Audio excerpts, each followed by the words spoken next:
today. Can you do it again? Na, na, na, na, na, na, na. Woo! Add the claps in for me. Add the claps into post. Yes.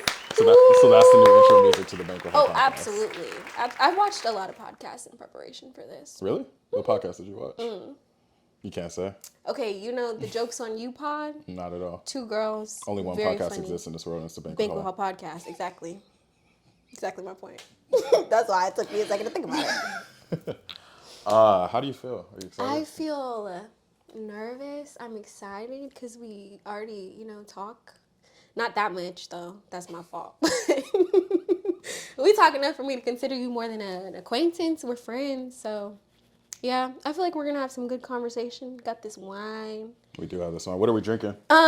Today we're drinking.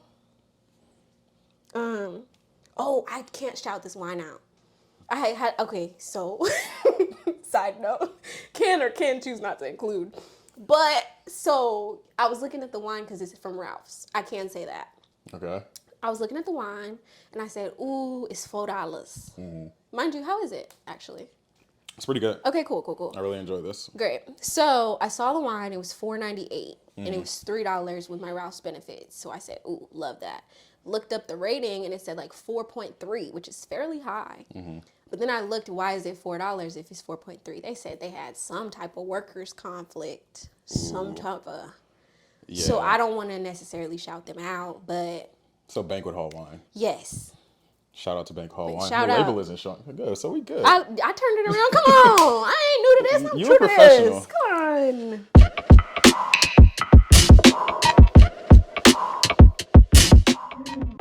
It's fine. No, you're good. Hi, Kyler. I was about to say, the thing is, we're having a conversation. Yeah. Like, you don't have to talk to camera. It's good to have you in my space. This is the first time a few days before you leave.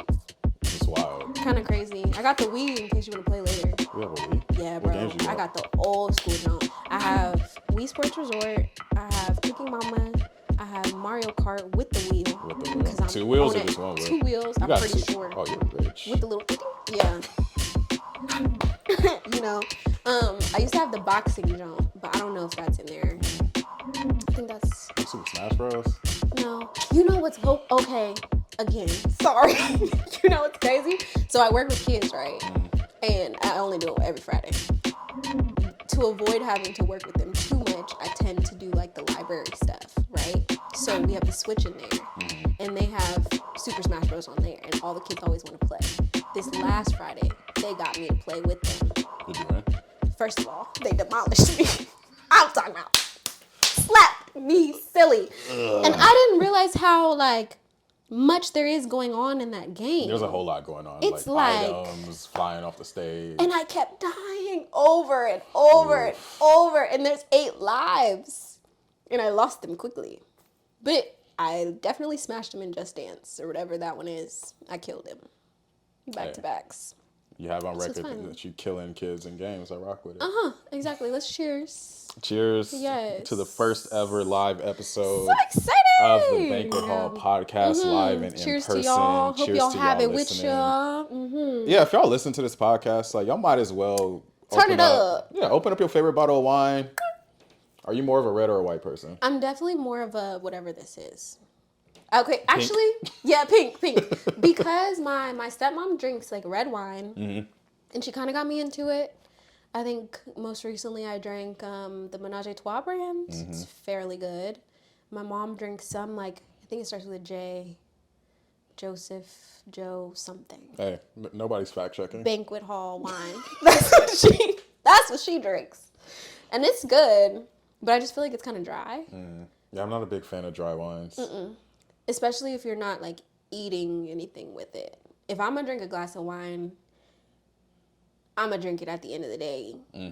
So let me ask you this: straight. Are you one of those you get your cup of wine, you swish it around, get the aromas? Did you not hear me when I said it was $4? What am I gonna do? Pennies. What am I gonna do with that? No, Kyler, I don't. I just buy the wine and I drink it. And I decide, does it taste too much like alcohol or not? If it tastes too close to tequila, them wines, I'm going to drink it fast and not buy it again. So I go for something like that. What's the wine that you brought? Not the type. Don't say it, Banquet Hall, but no free promo. So that is it's actually champagne. Oh, nice. Oh. And it is, I believe, a peach mango champagne. I peeped the flavor. So you kind of know me fairly well then, because you kind of ate. No, when you said peach, I was like, oh, if you rock with peach. And here's the thing, and this is probably gonna make you happy. We rock with Mark. Mm-hmm. Sorry. No, you're good. I got that bottle of wine. I was at Seaport Village right now. Well, I'm not gonna say where. No, Banquet Hall. You were there. Mm-hmm. I was at Seaport Village, and I was with one of my friends, and we were getting bagels from this place that you get bagels from there. And there was this like wine spot that I'd never seen before there. It's since closed, but this was back in, I want to say it was like probably October, November 2022. Dang. And so COVID closed them down? No, it wasn't COVID. I don't think they got a lot of business because I wouldn't have known it was there and it was at Seaport. But we went and we were trying wines, and they had this like wine taster or champagne taster had the peach mango and like 2 other flavors. And I tried it. I was like, damn, this is good as fuck.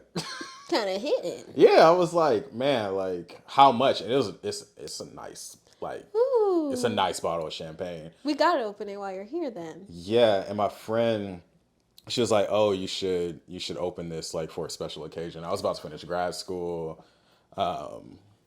Yeah, and I just never opened it. Aww. And tonight, Aww. Banquet Hall Live. Okay, I don't know if I told you. I told you I was emotional. Don't make me cry at the beginning. That's crazy. Okay, so here's my new goal for this podcast. That's I'm going to try to get Malia to cry. It's not going to take much. Shit. We close already, okay, friend? I enjoy spending time with my friends. Aww. I do. I appreciate you coming.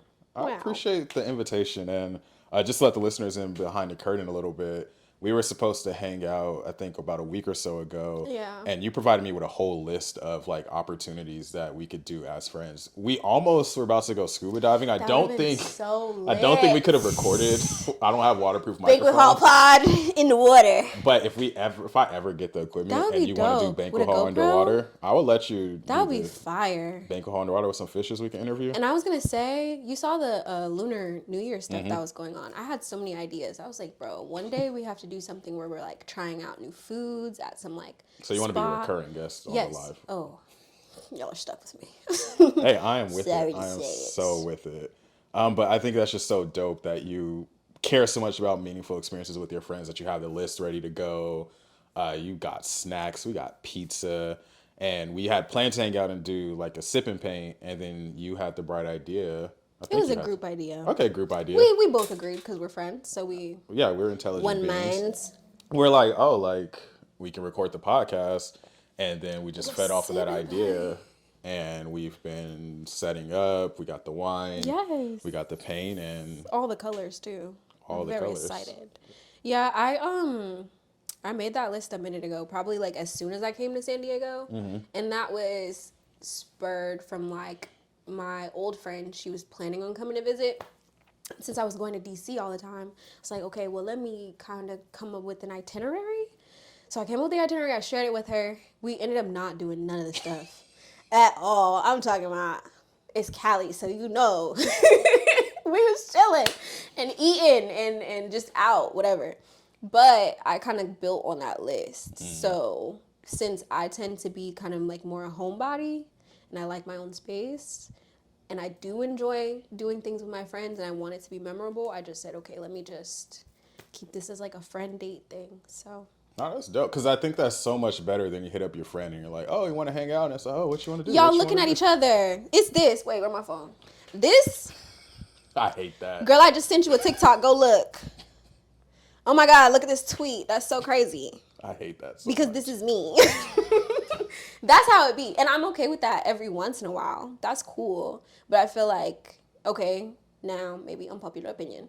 I feel like the same way that we put so much energy into like romantic relationships, you should be doing the same amount of time and stuff. I don't think that's unpopular. Well, no, let me rephrase that. I think that's an intelligent opinion. It probably is unpopular. And I've talked to some of my friends about this too, where it's like, I care so much about my friends. That's good. Like so much, and like my friends mean so much to me. So when people reciprocate the energy, I'm like, oh, like we're actually friends. Yeah. Versus people like, for example, they were recording this a few days before I'm moving from San Diego to LA, and there's been a bunch of people who hit, oh, we have to hang out. I'm like, you wasn't trying to hang out Ha!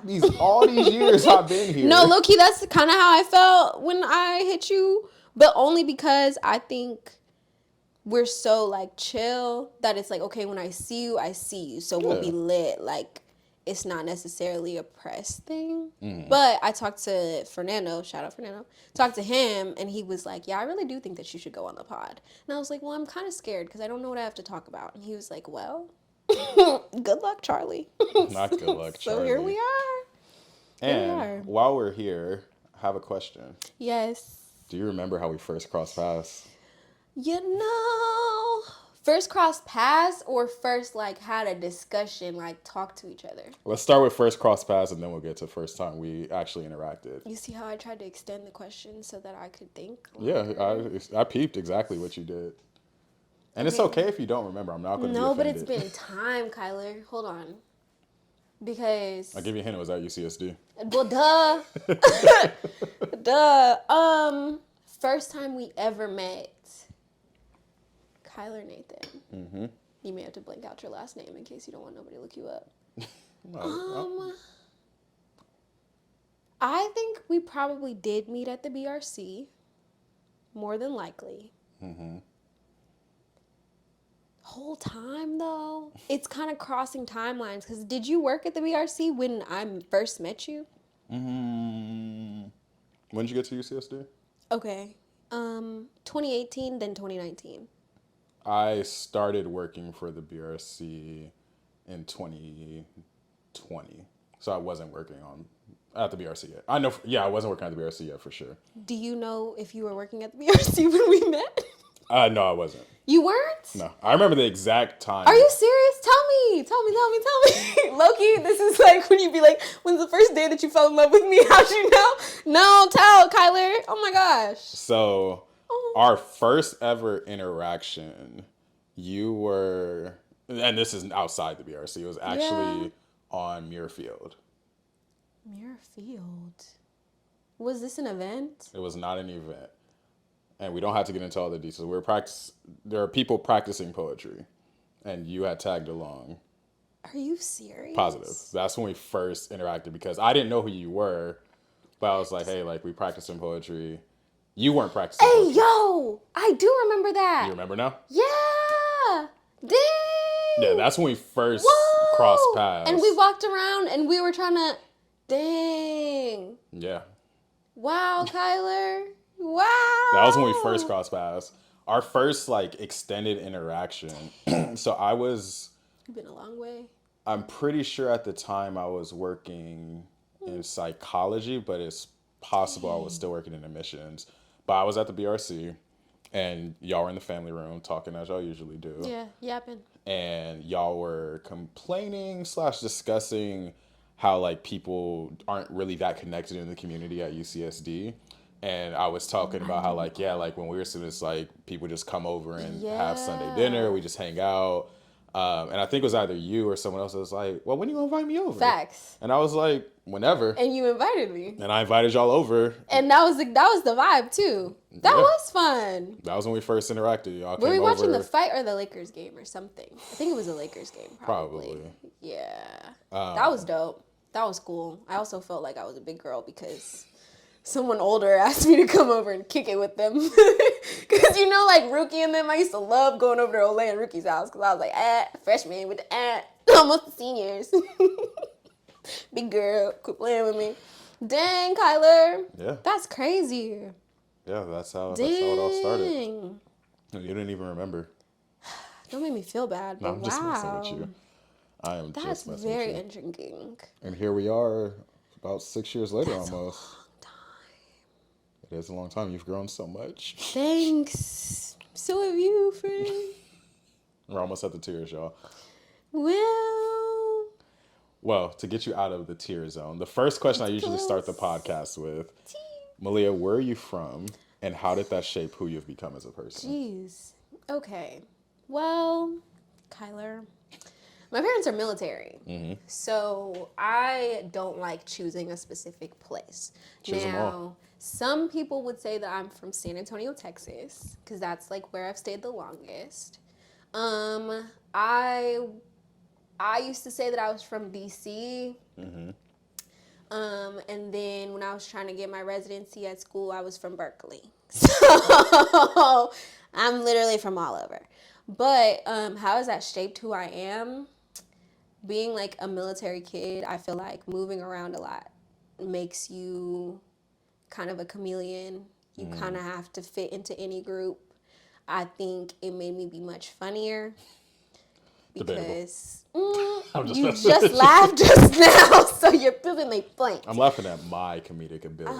Of course you are. But yeah, I feel like it made me be a little bit more communicative, funny, so I could kind of fit in a little bit. Also, I was not the cutest. Obviously, things have changed, but I wasn't the cutest. And you're so humble. Thank you. I've been working on it. But I had to use my personality. I was here. I had to use my personality to kind of get along with people. And also beyond just being in the military, I switched schools a lot. So like it was private school for a minute, then I was homeschooled, then I went to public school. And in order to not be like, that kind of awkward person from homeschooling, I had to get it together. So I feel like that shaped like my humor. I feel like something that shaped like my personality wise. I've always been like involved in church. So dance team, singing in the choir. I feel like that's kind of had me get out of my shell. And then I ran track. So you can sing? Yeah. You didn't hear me earlier? Yeah, I did. That's the reason why I asked you. No, that's because I was playing. That's because I wasn't even being serious, for real. I got you. I'll play some later. Not on here, but I'll play some. Okay. But, yeah, so running track, I ran track like, would I skip 7th grade? So 8th grade. You skipped 7th grade? Uh-huh. Oh, okay. So backtrack. Because I was homeschooled, right? And I went to school in Korea for a little while. By the time I moved from Korea, that's before homeschooling, I was already ahead of the curve a tad because of the educational system. So I moved to New York public school, and I was like, not going to work for me. Hey, you talking to someone who went to private school and skipped a grade, too. So. Come on, Kyler. UCSD's for the nerds, babe. But yeah, so skip that little grade or whatever. And I was running track. I did AAU first. Again, kind of got me into knowing different people, how to move in different groups. And then by the time I actually moved from being homeschooled to school, that's what I used. Like, oh, she knows how to run. Like, she's fast. Was your kid just running in the hallways? Okay. You know what's funny about that? Actually, let me not air my business. But I used to run and I used to sing, okay? And wherever that was is where it was. I mean, a podcast is kind of for airing your business. Not that way. If I air it, people will clown me from that school. Because I've held it down all these years and I don't feel like, But, yeah. So people kind of knew me for that. Yeah. I feel like that's shaped me. Wish I would have ran in college. That would have shaped me some more. In regards to like time management and stuff. Anything else? Oh, okay. So let's hit the California thing. So my parents, right? So my dad's from Memphis, grew up in the Bay. My mom's from like Alabama, down south, grew up in New York. You know, right in Alabama or no? Ooh, Birmingham, I think. Oh, okay. My granddad's from Mobile, Alabama, so I always really? ask. Mm-hmm. I don't know much about that place. Me neither. But, you know? So both of them military 20 years. So when I kind of came to Cali for school, I came because school was paid for. My dad's a California vet. Yeah. Eating them up. Honestly, it's such a blessing, but we're going to talk about that in a minute. It also made me very lazy and very much like I didn't really understand the struggles that came with coming to school because I didn't feel like I really had to do very much, right? So I skipped 7th grade, 4.1 GPA, get to school. No, wait for the snaps. Because we're not right there right now. I'll take those snaps out and post. But when I came to school, it was kind of like, okay, I didn't really tour UCSD. Got on campus. I was like, okay, well, California. I lived in Texas. Don't really know much about the place. So let me find the black people. Mm-hmm. That's all I really knew to do. Not anything else. Which is like, I don't know what it is that's just instinctual within like black students, but I feel like there's something innate with you when you get to a college campus like a UCSD when you don't see a lot of black people. Something in you is like, ooh, I gotta. It's not everybody though, because recently, I've been seeing a lot of black people on campus who do not speak to any other black people. That's because y'all got more black students than we used to have. And that's so crazy to me because I'm like, y'all are not taking advantage of the fact that we have community. And not only do we have community, you have community who are surrounded by other people. Mm-hmm. Start taking advantage because so-and-so knows so-and-so and so-and-so got that money. Come on. So, yeah, I started looking for the black people. Found the BRC, came with my dad on campus to some BRC event. And this man, I'm talking about, they was asking questions. He the first one to raise his hand. Are you coming to the school, the university? He's asking, oh, how can she get involved on campus? That's how I met Portia. Hey, that's good parenting. Come on. Because some people, parents, they don't be asking nothing and leaving their kid out to dry. He said everything. And mind you, my parents were not together at this time. So both of them actually came to help me move in and all that other stuff, which I truly appreciate. But my dad is the one who kind of got me like really ingrained in community because we started talking to Portia. And Portia was like, I got you. Shout out to Portia.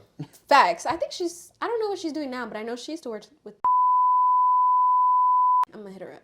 You should. I was at her house on Thanksgiving. Were you really? She still stay out here? Bro, that's so cool. The land of the goats. I hope she's proud of me. Okay. Damn. Sorry.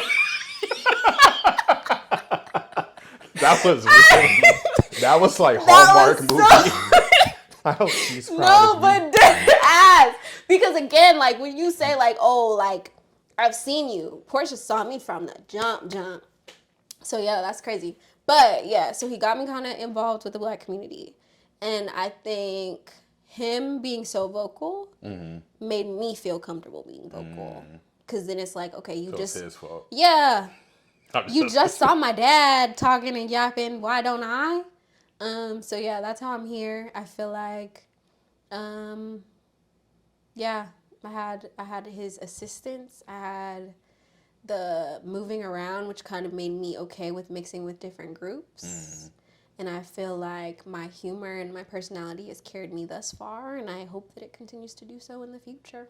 Hey, I'm here for it. Thanks. What did you study at UCSD?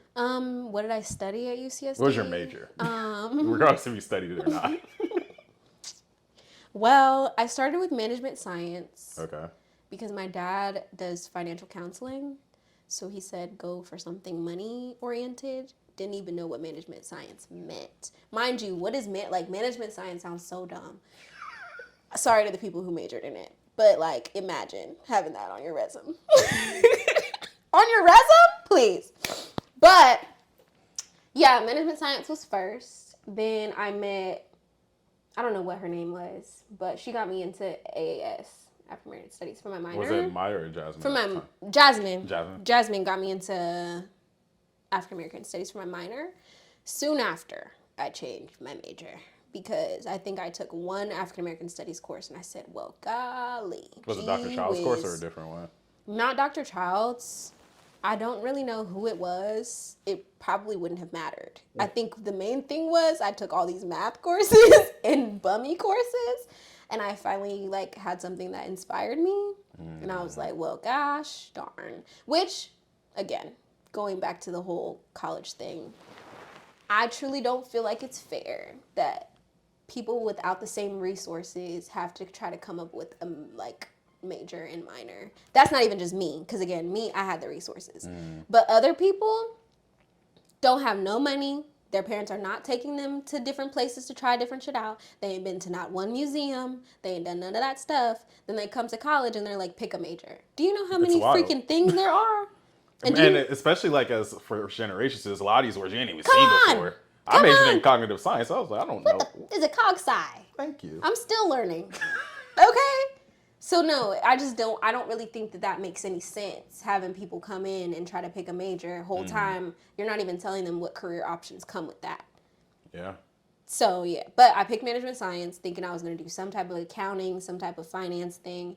Found out how bummy that was. And I said, actually, no.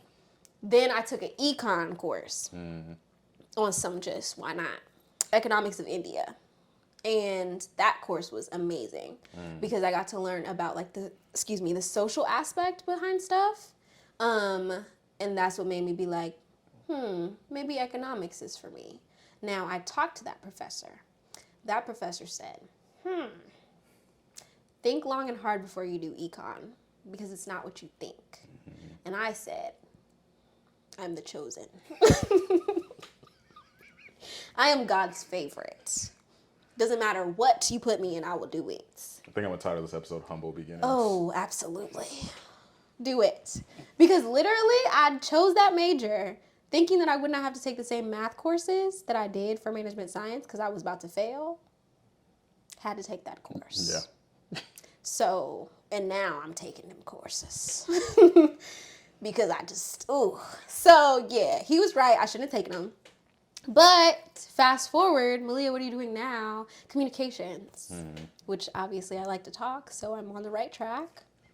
But yeah, I feel like it took me a long time to kind of do that. I'm still in the international studies economics major thing, but that's not what I'm about to use it for. I feel like economics, international studies, however you want to see it, it gives you a good understanding of how the world works, what makes the world go round besides Jesus.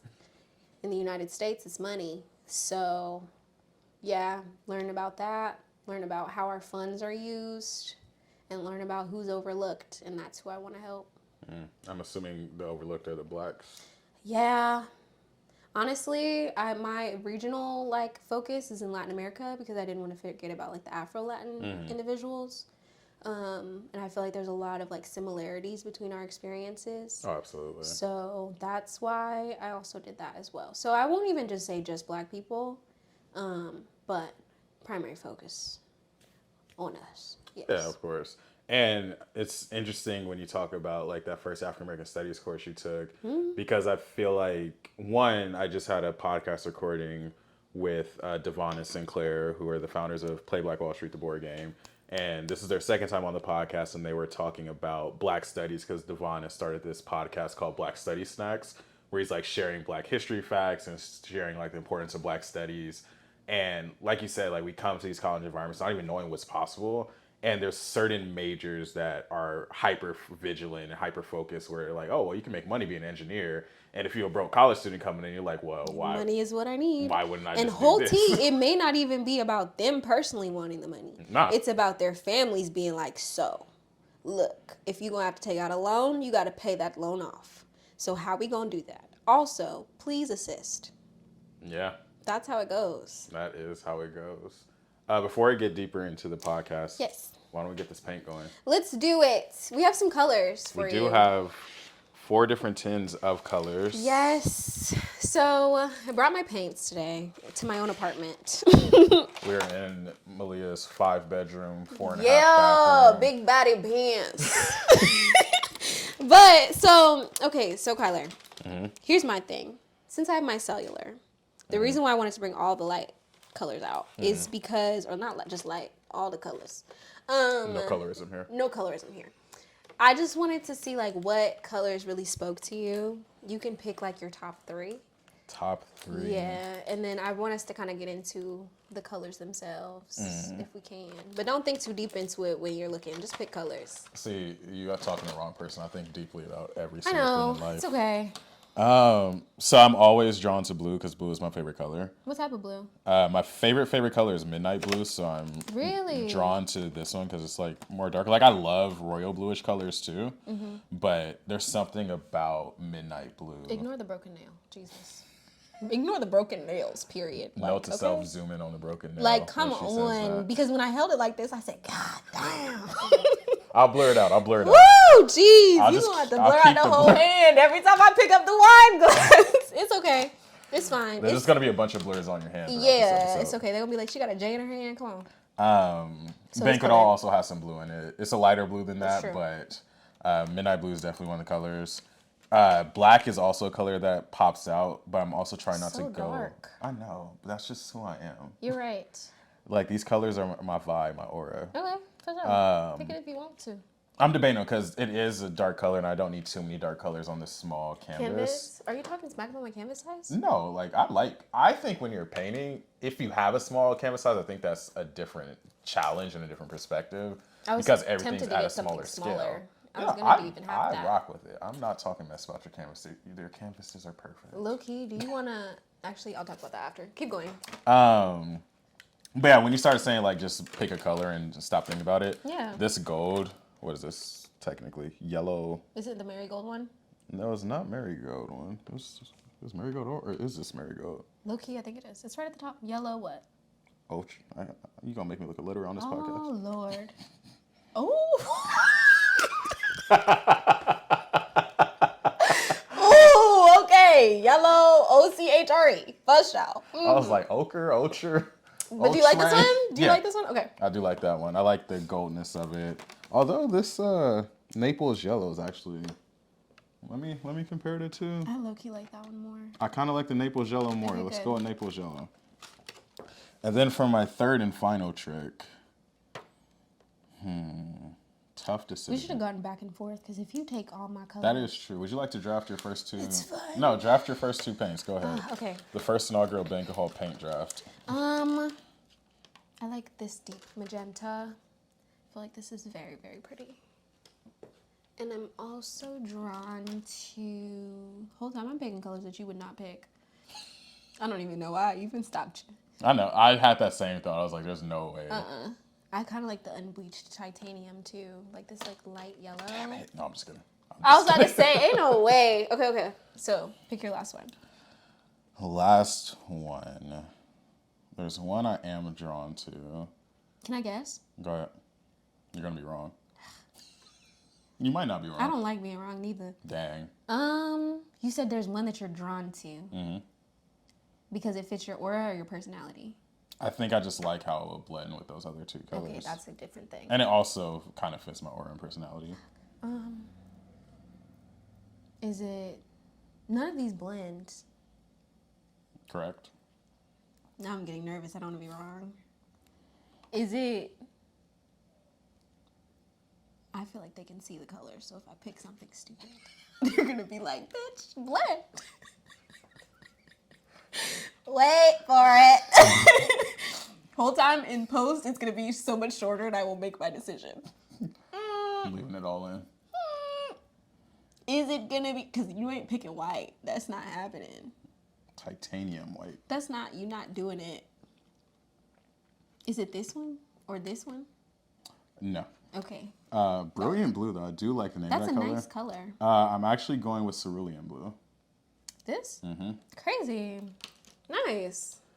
Just because when I was looking at those colors, I don't know where I'm going with my piece, but I could go with like a sky and ocean type of deal. You could very much do anything. I could do a lot. I have visions for your colors. I also feel like that cerulean blue is very close to Banquet Hall blue. Yeah, with yours the is a little bit Banquet Hall lighter. A little bit lighter. And cerulean, I included cerulean blue in a poem I wrote because Cerulean City is a city in the Pokemon games. Dang. Huh. Why'd you include it in the poem? I'd really have to pull up the poem and remember exactly what I was writing. But it was essentially about the experience of color, I think, and how when I say midnight blue versus cerulean blue, those bring up a lot of different things emotionally. Because midnight blue is my favorite color, cerulean blue. I think it was about why midnight blue is my favorite color. Interesting. Should I pull it out? I think you should, because that also is a good segue into... Your final color? Well, fuck, no. Well, I do kind of like that color. I do, but look at that. They don't go. Kind of look like... I'll make any colors blend. I feel Humble beginnings from both of us, because what? I feel like it's giving like... Since I already picked it, sure, let's do it. I feel like it's giving like ice cream. I can see. Yeah, pull it up while I look up what your colors mean. You're going to look up what my colors mean? Yes. There's a meaning to them? Kyler, yes, there's meaning to colors. Okay. Personally, my favorite color is emerald green. Green, as you know, is like a color of growth and all that other stuff. But I learned about like color meanings at first when I started doing websites. So You do websites. I do websites. You're so talented. Thank you. And I Thank also you so found much. the poem. So give me hip as I look up your colors.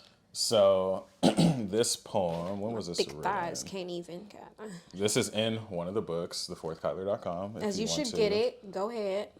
Have you read any of my books before? I have. I actually have one of your books right there. Where at? The Obsidian book. I'm pretty sure it's on the bookshelf. I love Obsidian. So this was written on April 27th, 2019. Dang. So this is part of the 30 for 30 challenge, which for listeners who might not know, April is National Poetry Month. And there's a challenge. It's actually coming up soon. I'm going to have to start writing. You should. It's also my birthday month, so prepare yourself. Gang, it's my birthday month too. Love that. But you're not an Aries. I am not. I don't know what you did, but I feel like it was shady than a mother trucker, okay? So for National Poetry Month, there's a 30 for 30 challenge where you write a poem a day for the 30 days of April. I've done it for the last 7 years. Dang. I think. No, it's been longer because it's 2024. So that's why when you said your books got messed up, that's why you felt some type of way, because you be writing. Yeah, I mainly write a lot on my phone, but anyways, this is, I forget what I actually ended up titling this, but it might even have a title, but it's in one of the books. If my life were a color, it would be a rainbow that appeared monochromatic to the outside, but bursting of many hues from the inside. Colors that haven't even been named yet, so people look at me and they just see blue, unaware that this blue is royal. At midnight, even when it is dark, it glows like bioluminescence, precious like sapphires, a cerulean blue that even when it is misty, you can see the star, me. Come on. Did you watch Pokemon growing up? Not exactly. I think I watched, but I more so played. Because I had the Game Boy. I had the pink one, I had the blue one, I had the purple one, I had the white one, I had the silver one. My brother had the red one. Just to kind of break down the poem a little bit as you continue to research the colors. That last bar, that's one of my favorite bars I've ever written. Because Cerulean, like I mentioned, Cerulean City is in Pokemon. Misty is the gym leader of the Cerulean City gym, and her Pokemon was Starmie. That's why bar for bar for bar. Love that. Come on, friend. What have you learned about me through my color choices? Well, I didn't read, I just looked it up. So we're going to learn it together. All right, let's do it. So cerulean blue, meaning soothing, calm color that evokes feelings of peace and confidence. Let's see. It represents the sky, heaven, sometimes the ocean. Let's skip that part. Because, like, duh, blue is blue. Okay. What does cerulean blue symbolize? In modern times, cerulean blue is often associated with clarity, purity, and the vastness of sky and ocean, but we'll say of word and thought. So yes, I would say, I feel like I get the peace and confidence, very much so. Calming, soothing, yeah. You know, used to work at the BRC, and who did I come to when stuff was going on? You. Little old me? Yeah, you did used to just come into my office a lot. All the time. It really didn't matter if it was like good or bad. It's just, you know, sometimes it's easy to just dump on you. It didn't feel that way though, because I feel like, I mean, a lot of students would like just pop in office, but not as many would literally come sit down and just have a conversation. Because I genuinely did want to hear what you had to say too. Yeah, and that's what it felt like. And I felt like those are the moments I miss about working at the BRC, where it's like somebody come in, sit in that chair, and it's like, hey, what's going on? Like, what's the conversation? How you doing? People have cried in that chair. I don't think you ever cried in that chair. No, probably not. I've cried in other chairs. Because do you remember that time? I don't know if you remember. I was hella sick one time, and I came to the BRC, and I was bundled up in that little blanket thing, and you were like, you need to go get some food or something, and I was just like, I don't want it. And you were like, go get that pho from Blue Pepper. And I ate it, and I took the longest nap of my life, and after I was fine. I mean, I was still sick, but I felt better. Hey, look at me changing lives. Come on. Day One by black day, student at a time. snack by snack. Okay, midnight blue projects sophistication and elegance. It's a link with formal occasions and royalty, as you said in your poem. Come on, king me. It conveys confidence, power, and authority. And the deep hue can also come across as dark and mysterious. I feel like people describe me as dark and mysterious. Yeah. I feel like people may not describe you as dark, but more mysterious, because I don't think you have very much negative Nancy vibes about you.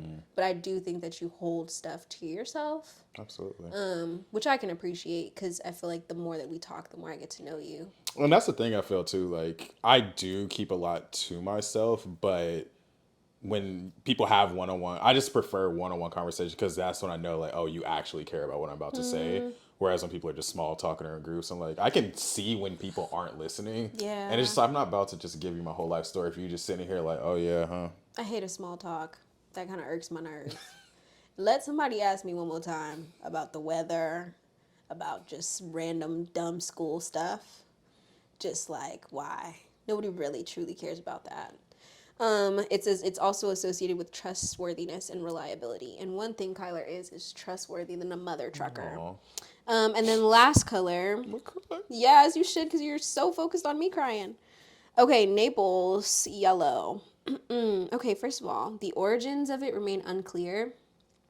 This one doesn't necessarily have a meaning, but I think this is Picked a interesting. meaningless color. No. Wait for it. Says it's one of the oldest known pigments, right?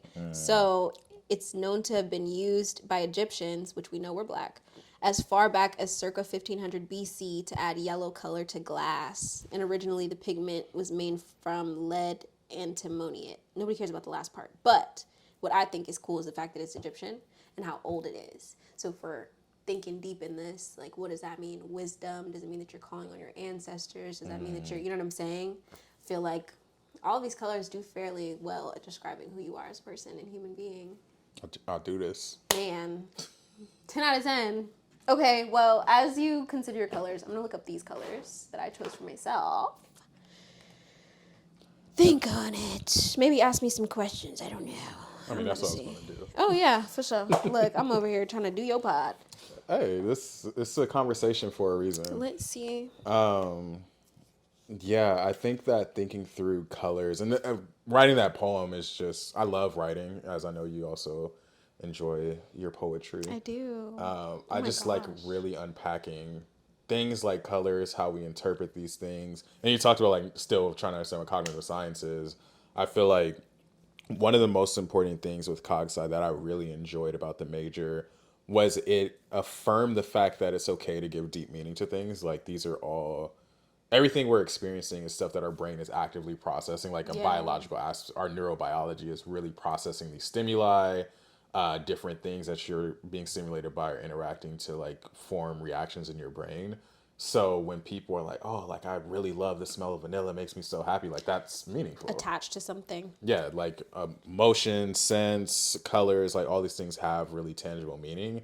So I'm always interested in just investigating and unpacking why we like the things we like. And yeah, from colors to poetry to sense. It's all so powerful. What have you learned about yourself through color? Side note, before I tell you what my colors mean, I started working with spatial computing, so like AI, VR, all that other stuff, right? And one of the things that we were trying to learn was like how to make it most realistic, considering the fact like you don't have everything, and you're wearing glasses and you can't necessarily feel, and you have to draw off of like hearing, colors. You have to draw off of sounds, and I was just like, I wonder if I were to, lose a sense, would I still be able to enjoy life to its fullest, So, yeah. I mean, I feel like you have a different appreciation for certain aspects of life in certain senses. I mean, people do navigate life without certain senses. I'm saying me losing it randomly. I know, I feel you. That feeling of loss would probably catch me first. Yeah. No, absolutely. And then I wonder if like the memory would be able to carry me. I think that's my main thing. Because like if I lost my ability to see, yes, I would still have my ability to touch. I could touch your face. Yes, I still have my ability to smell, but I can no longer see you. And since I'm so used to those things, people say like it's even hard to like recall people that they've lost. And those memories and those pictures are really important. So it's just like, dang. What would be the one thing that you would miss seeing the most if you lost your sight? If I lost my sight. And it doesn't have to just be one thing. But No, facts. I wasn't just going to give you one regardless. Come on now. You know me. Okay. I think I would miss seeing trees, mostly just like living things. I'm truly a plant girl. Like I sing to my flowers. I do. Like I do all those things, all corny, whatever. So I think I would miss seeing life like that. What else would I miss seeing? I think I would miss seeing. Ooh, see, this is why I'm be talking about that whole emotional stuff because it's tied to something else. I think I would miss seeing like my family smile or laugh because, like I said, my parents are not together anymore. Ooh. So I'm really carried by like that laughter and those memories and all the other stuff. Even when I FaceTime my peoples now, they may not be together, but I still have my individual memories with them laughing and smiling. So hearing them laugh and not seeing it, I'd be like, that's a loss, kind of low key. So yeah. Also, my dad lives in Germany now, so it's like that's really all I have is FaceTime and calling. So yeah, I'd probably miss that, and then I want to pick a third one because I feel like everything's better in threes. The rule of three. What would I miss seeing? Back in the day, I would have said food, but I'm thick now, so there's no need.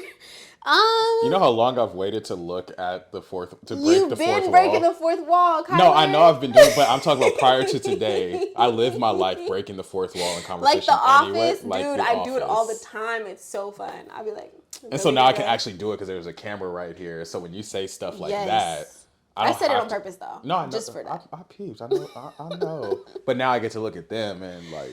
Oh, what would I miss seeing, bro? You know what's wild? Ooh, you know when people say you only miss stuff when it's gone, type shit. So I've lived in San Diego for a minute, and I ain't been around like that. So I feel like I'd be like, you spent all that time in your room on that phone, and now look at you, you know? So I think it wouldn't necessarily be the city of San Diego because cities are cities, but I would miss seeing people, like people watching, because I genuinely have a deep enjoyment for watching. Not in a weird way. No, I don't. But like people watching and kikiing. My favorite thing is giving people their own storyline. So I'll be sitting and eating, and I'll see somebody, and they'll be on the phone, and I will literally like come up with a whole conversation that they're having. I love that. Listeners, I want y'all. There's going to be a Spotify question. I want y'all to comment on YouTube or Spotify, and let us know what would be the one thing that you would miss seeing the most. I think for me, it has to be the ocean. That is your thing. Yeah, the ocean is just my thing for sure. And just to think to never, because even like when I go like a week or two without seeing the Don't ocean. you feel like you kind of lost stuff, like something's missing? And then I get to ocean, I'm like, Damn, it's crazy that I haven't been here in a while. crazy. Yeah. Every single time. I'm like, I need to do this more often. Yeah. And I think That's why every day is a gift. Absolutely. The vastness of the ocean and just standing at the shoreline like, oh, I'm small. What? But that's my thing. Why do you like that reminder? Because me personally, reminding myself that I'm small is not very fun. Yeah, main character. I really am. No, I'm just messing with you. I mean, I have a main character energy Deadass. sometimes too. I think that it's about the possibilities out there for me.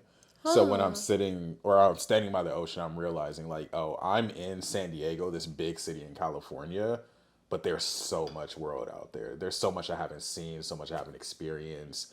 And I think so often, especially with capitalism and just how life has us operating, we get lost in our own individual experience. Yeah. And when you really pause to think about the bigger picture you play a role in, how much time you have. Because I like just sitting at the beach and like I'm only here for 30 minutes, but those 30 intentional minutes of just vibing right there, like it's small in a good way because it's just like perspective of like, all right, like I still have room to grow. I still have room to explore life. I still have a lot more life to see. And I think the time I feel that the most is sitting by the ocean or visiting a new place. That's a way to see it. I'm trying to think what else I would miss seeing black women. Come on now. Because both of them. We're just really that. I don't think I've ever not enjoyed seeing Black women be Black women. Because although we are not a monolith, there are similarities in our experiences in the way that we express ourselves. I was just telling you about let me tell y'all about the story. So, Shit. I just told you though. I literally. Let me do the podcast thing. Oh shit, my bad. I'm like, why is it so surprising? No, okay, let me tell you. So, first, preface. Lately, I've been asking God to remind me every day of why I do the things that I do, right? Because I initially was asking him why. Like, why is this happening? Why is this happening? And I think he was showing my ass why. You know what I'm saying? Like, on some, like, you got it. You know what I'm saying? But when I kind of changed the terminology, I started noticing more blessings, right? So, with that being said, literally, I told you that this morning and this whole day was not very fun for me. So I said, let me just go about my business the way that I need to, clean, whatever, and get my flowers because I'm a flower girl and that's what I enjoy. Say all that to say, I go to the store, not going to say the store name, go to the store, and I go to get my flowers, and the prices were outrageous. Okay? The prices were really, truly too much. How much is too much? Too much? Let me tell you, Kyler. These were supposed to be $12.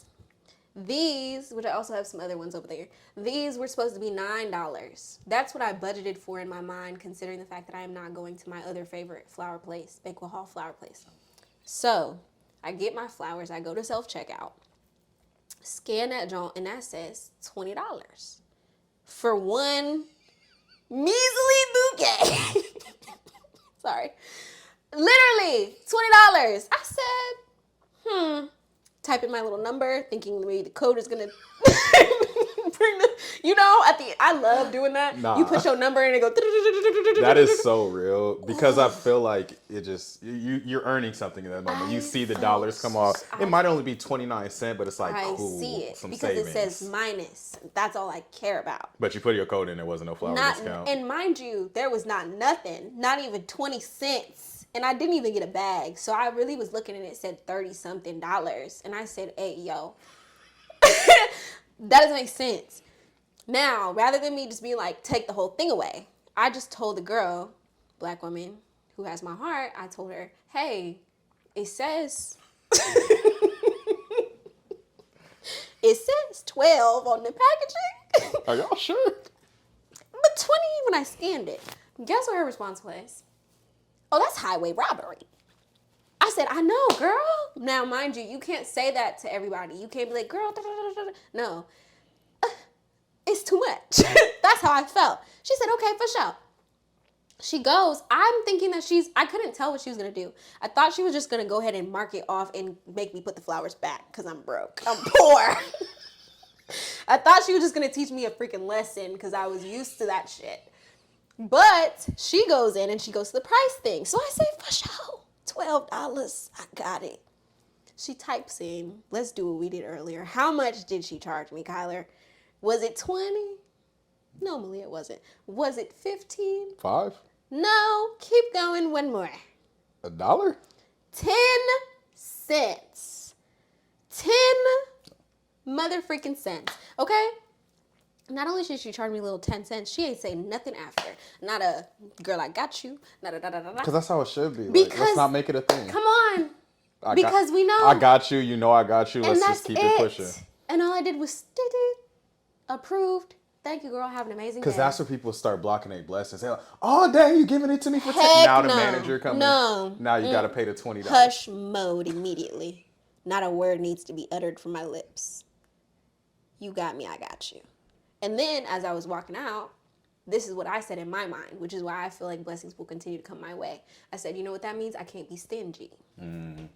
So when you said, oh, Malia, you had the pizza and da-da-da. Yes, that was already on my mind to do.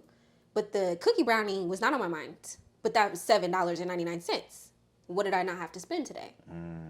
You know what I'm saying? So I feel like, one, she really showed up. Not even knowing, like, oh, dang, she's having a rough day. Yeah. She was being herself. It was just a random act of kindness. Just a random act of kindness that I am now able to extend to you, my friend, and what you can do for someone else moving forward. Because you're about to move. So, like, who's to say who you're going to see soon? Yeah. Absolutely.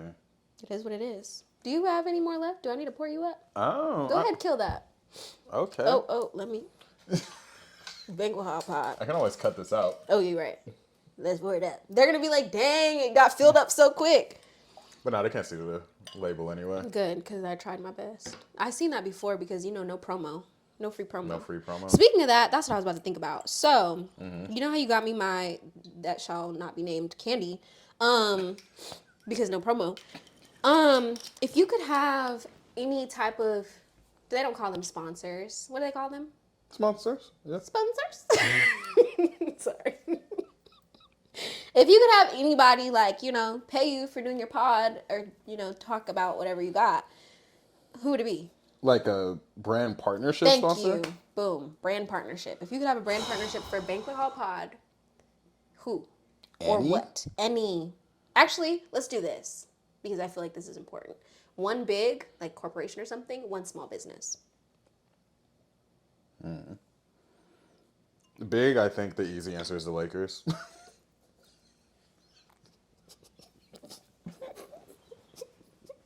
We got it.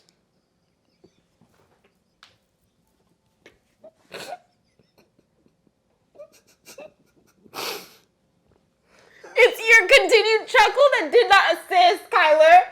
How you gonna wheeze by me and expect me not to freaking laugh, bro? What the fuck? In the back. This don't count as a cry. That was a laugh cry. Ain't no way this man. In the back. Duh, the Lakers. Okay. Yes. And what small business? I could try to think of a different. Oh my gosh. Big business this one man. too. I hope they heard the wheeze laugh.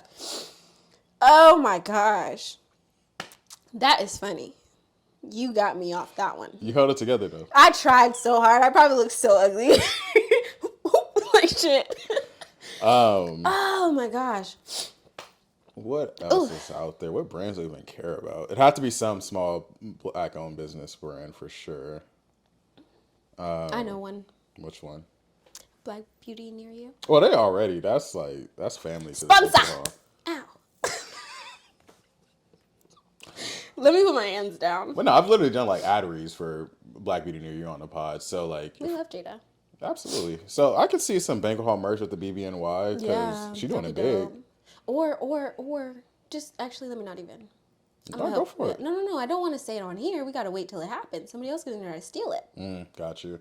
What other brands come to mind? I'm trying to think of brands that I just like or stuff that I like. Ooh, I know one that's like, I guess this is more, I wouldn't necessarily call them a small brand, but a brand that's they're on the up and up, the rise. Have you ever seen the Actively Black? No. So Actively Black is this black-owned premium athleisure or athletics wear. So they have like joggers, hoodies. You love a good jogger? I do like joggers. And they have like this whole like Wakanda Forever line. So I have like a couple of like Black Panther hoodies that have like the Actively Black logo on them.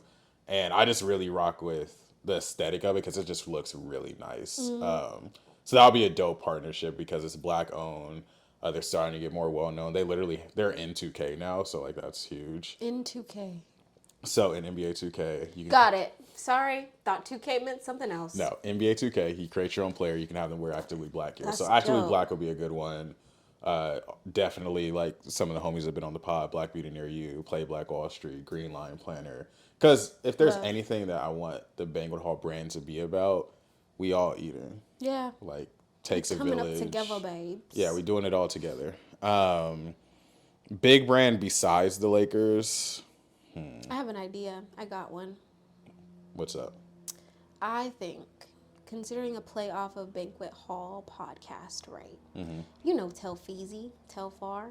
Feel like you could do something where it's like a whole, you could already see. I don't even have to really truly explain. Everyone has their bag as they're coming up. We have people taking different pictures and stuff. You have a nice, cool-ass man bag or maybe even a wallet that you pull out.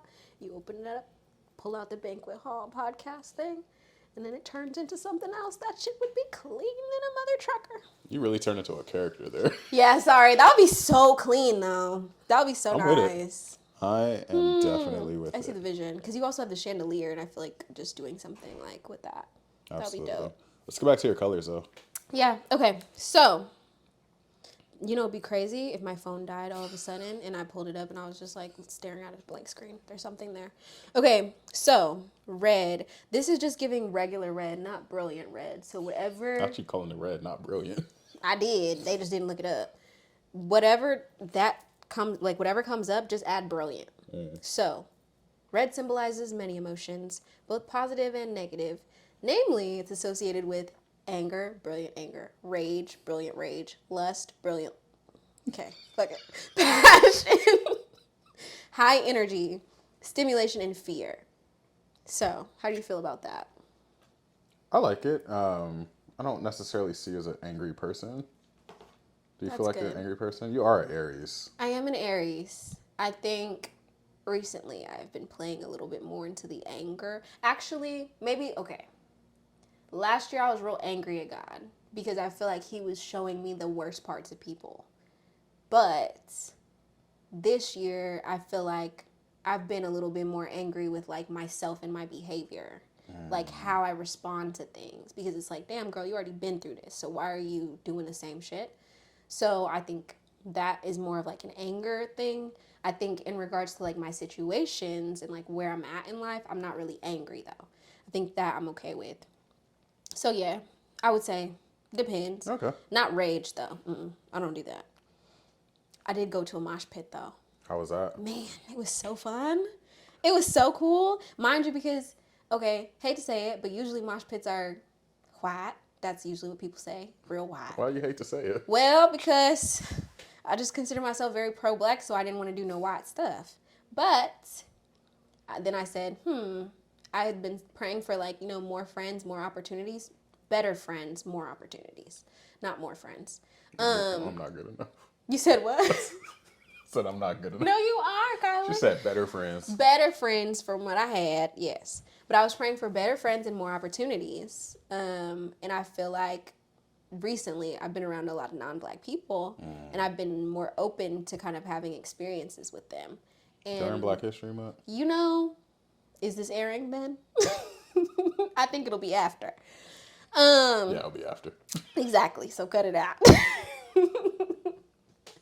But I went to I think it's the Loft at UCSD. Went to the Loft, and it was Battle of the Bands, which I had never heard of before. This dude that I'm doing the spatial computing thing with, he asked our group, like, hey, would you be down to go to Battle of the Bands? I was like, sure, why not? Went, it was very alt. Right now, I've been talking about my rock era for the longest. Literally. I've been talking about it, but I never really got, like, fully there. And, Beyonce's doing the whole country thing, so I was like, may have to segue. But went to the alt thing, and I'm seeing so many people, including black people, just dressed however they want. And it was so dope to me. Then the music plays.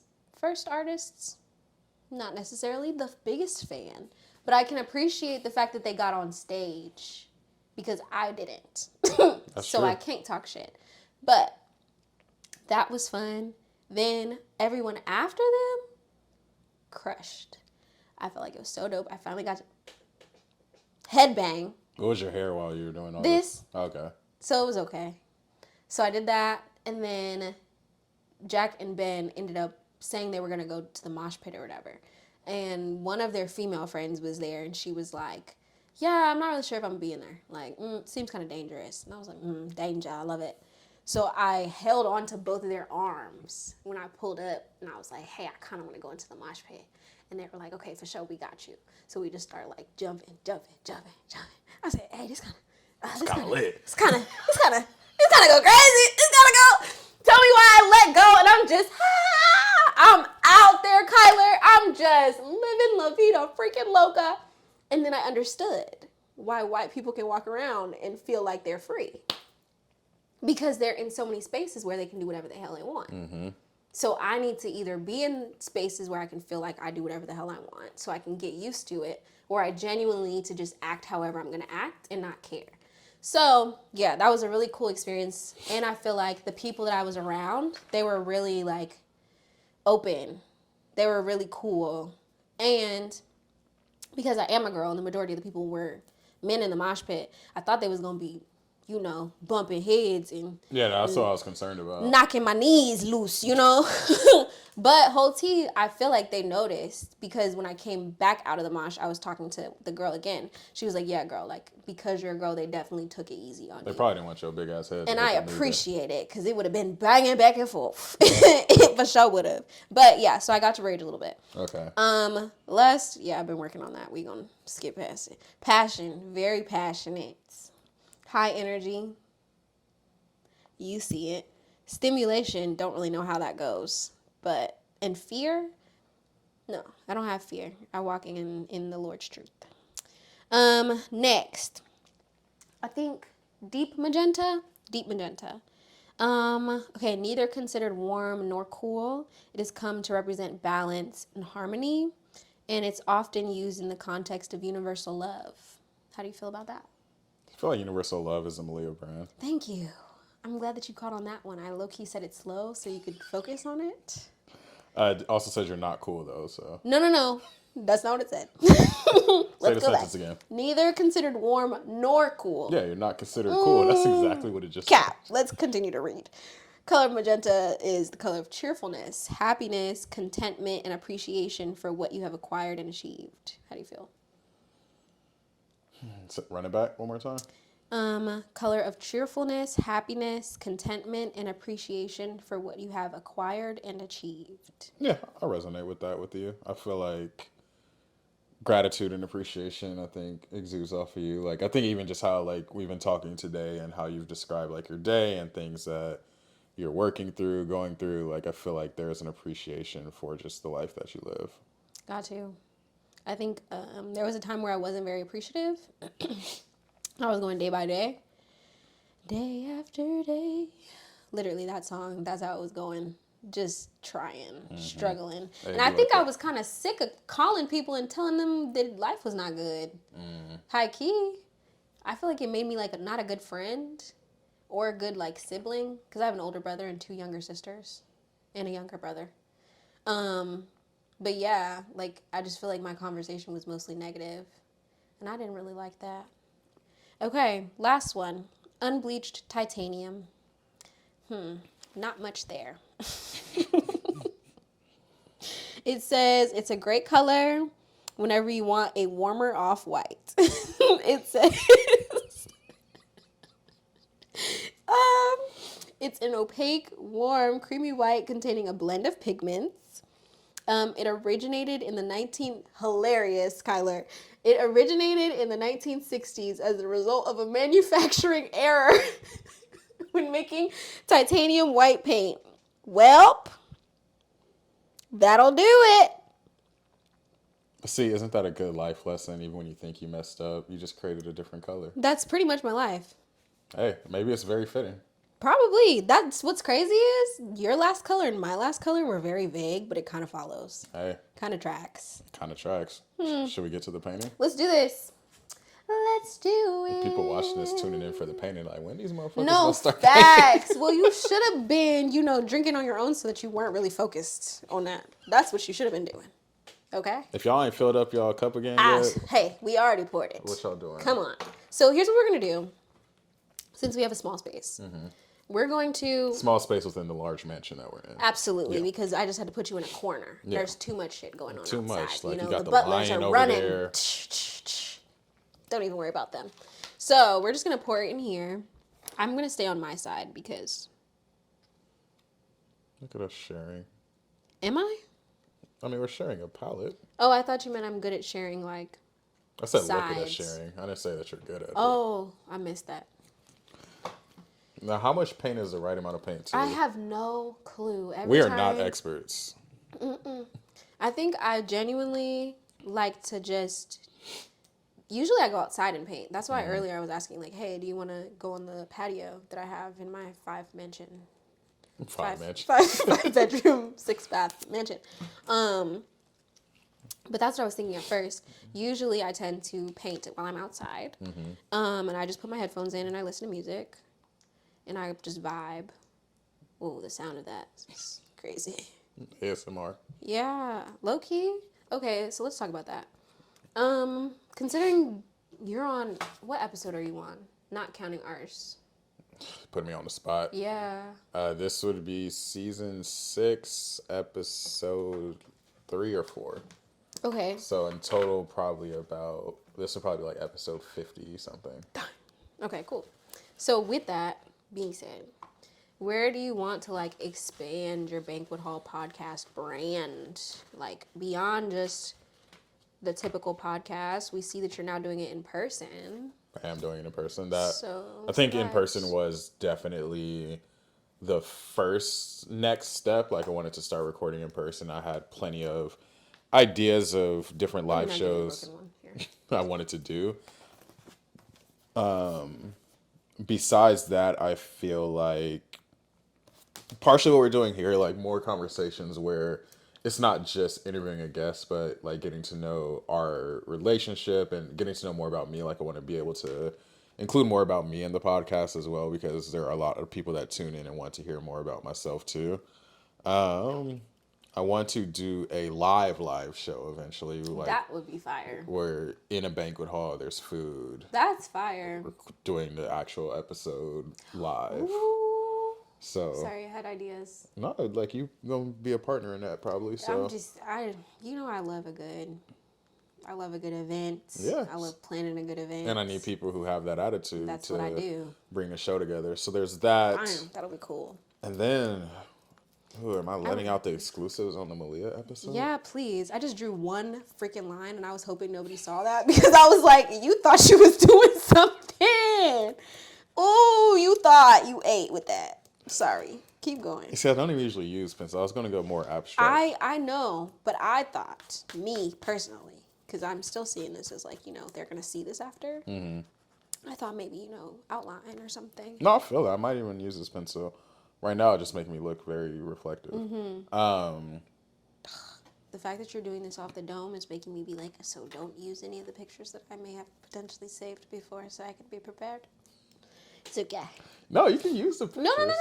I'm an abstract person. Be abstract, friend. But the other thing I've been thinking of, and I don't know fully how this is going to play out yet, but either a different branch of the podcast or just like a different schedule for it. So where interviews might only be every other Monday. Oh, and then you do stuff in the interim. Doing stuff in the interim because, as we discussed a little bit earlier today, I'm really interested in film right now. Yeah. And I want to start building that experience, voice, and brand in the film industry.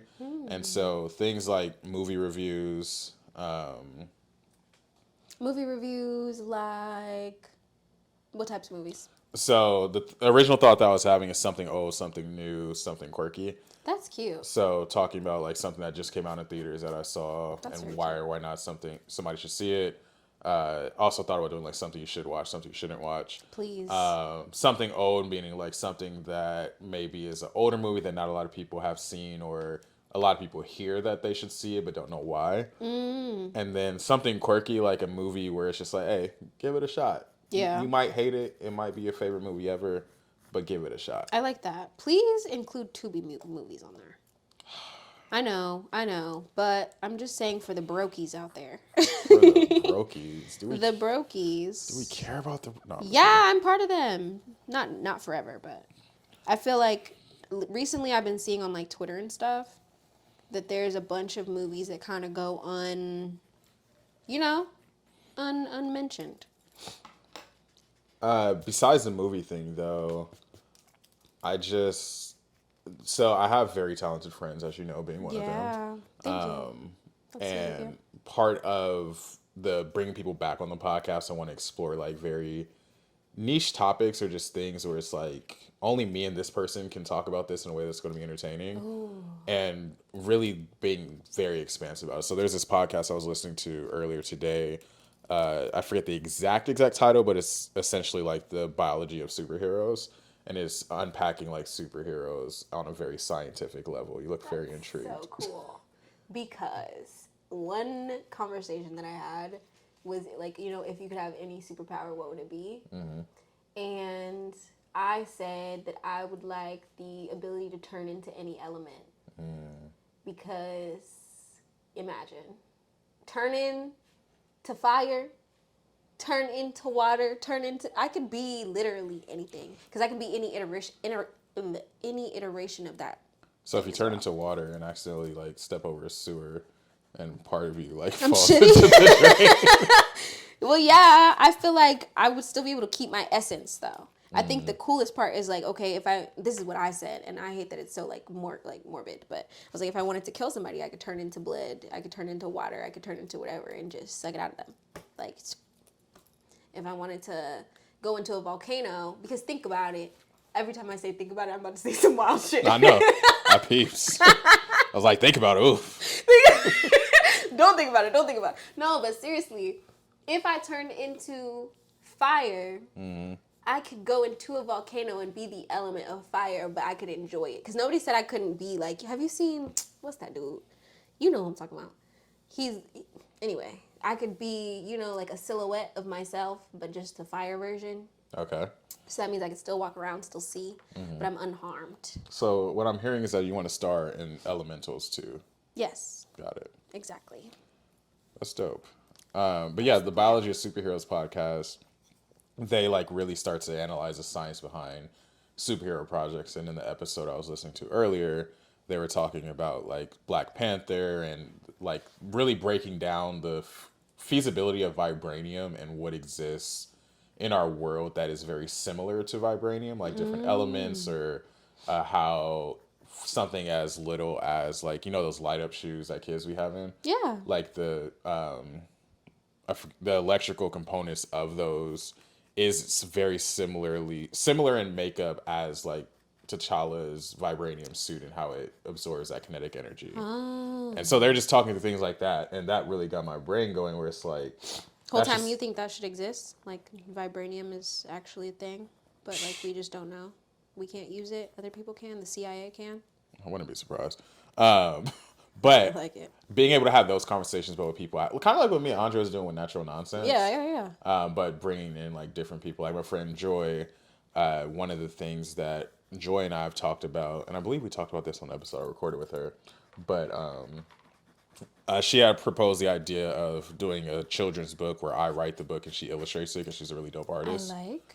And so I was talking to her about potentially having, and this isn't something that we've given up on, it very well will still happen, but we were talking about doing a series of podcasts about the importance of storytelling. Ooh. And bringing in like stories that shaped us as kids, stories that we were particularly drawn to, stories that we accepted some of our values and morals from, and then having it be like episodic to where episode 1 we're talking about stories that shaped us, episode 2 maybe we're talking about the importance of storytelling and how little stories that you could tell kids, especially our youth, and how impactful that could be for the long-term trajectory of them. Like things that you tell kids when they're growing up, you never know how much of an impact that will have on me, on a kid. Yeah, like the story of Little Red Riding Hood.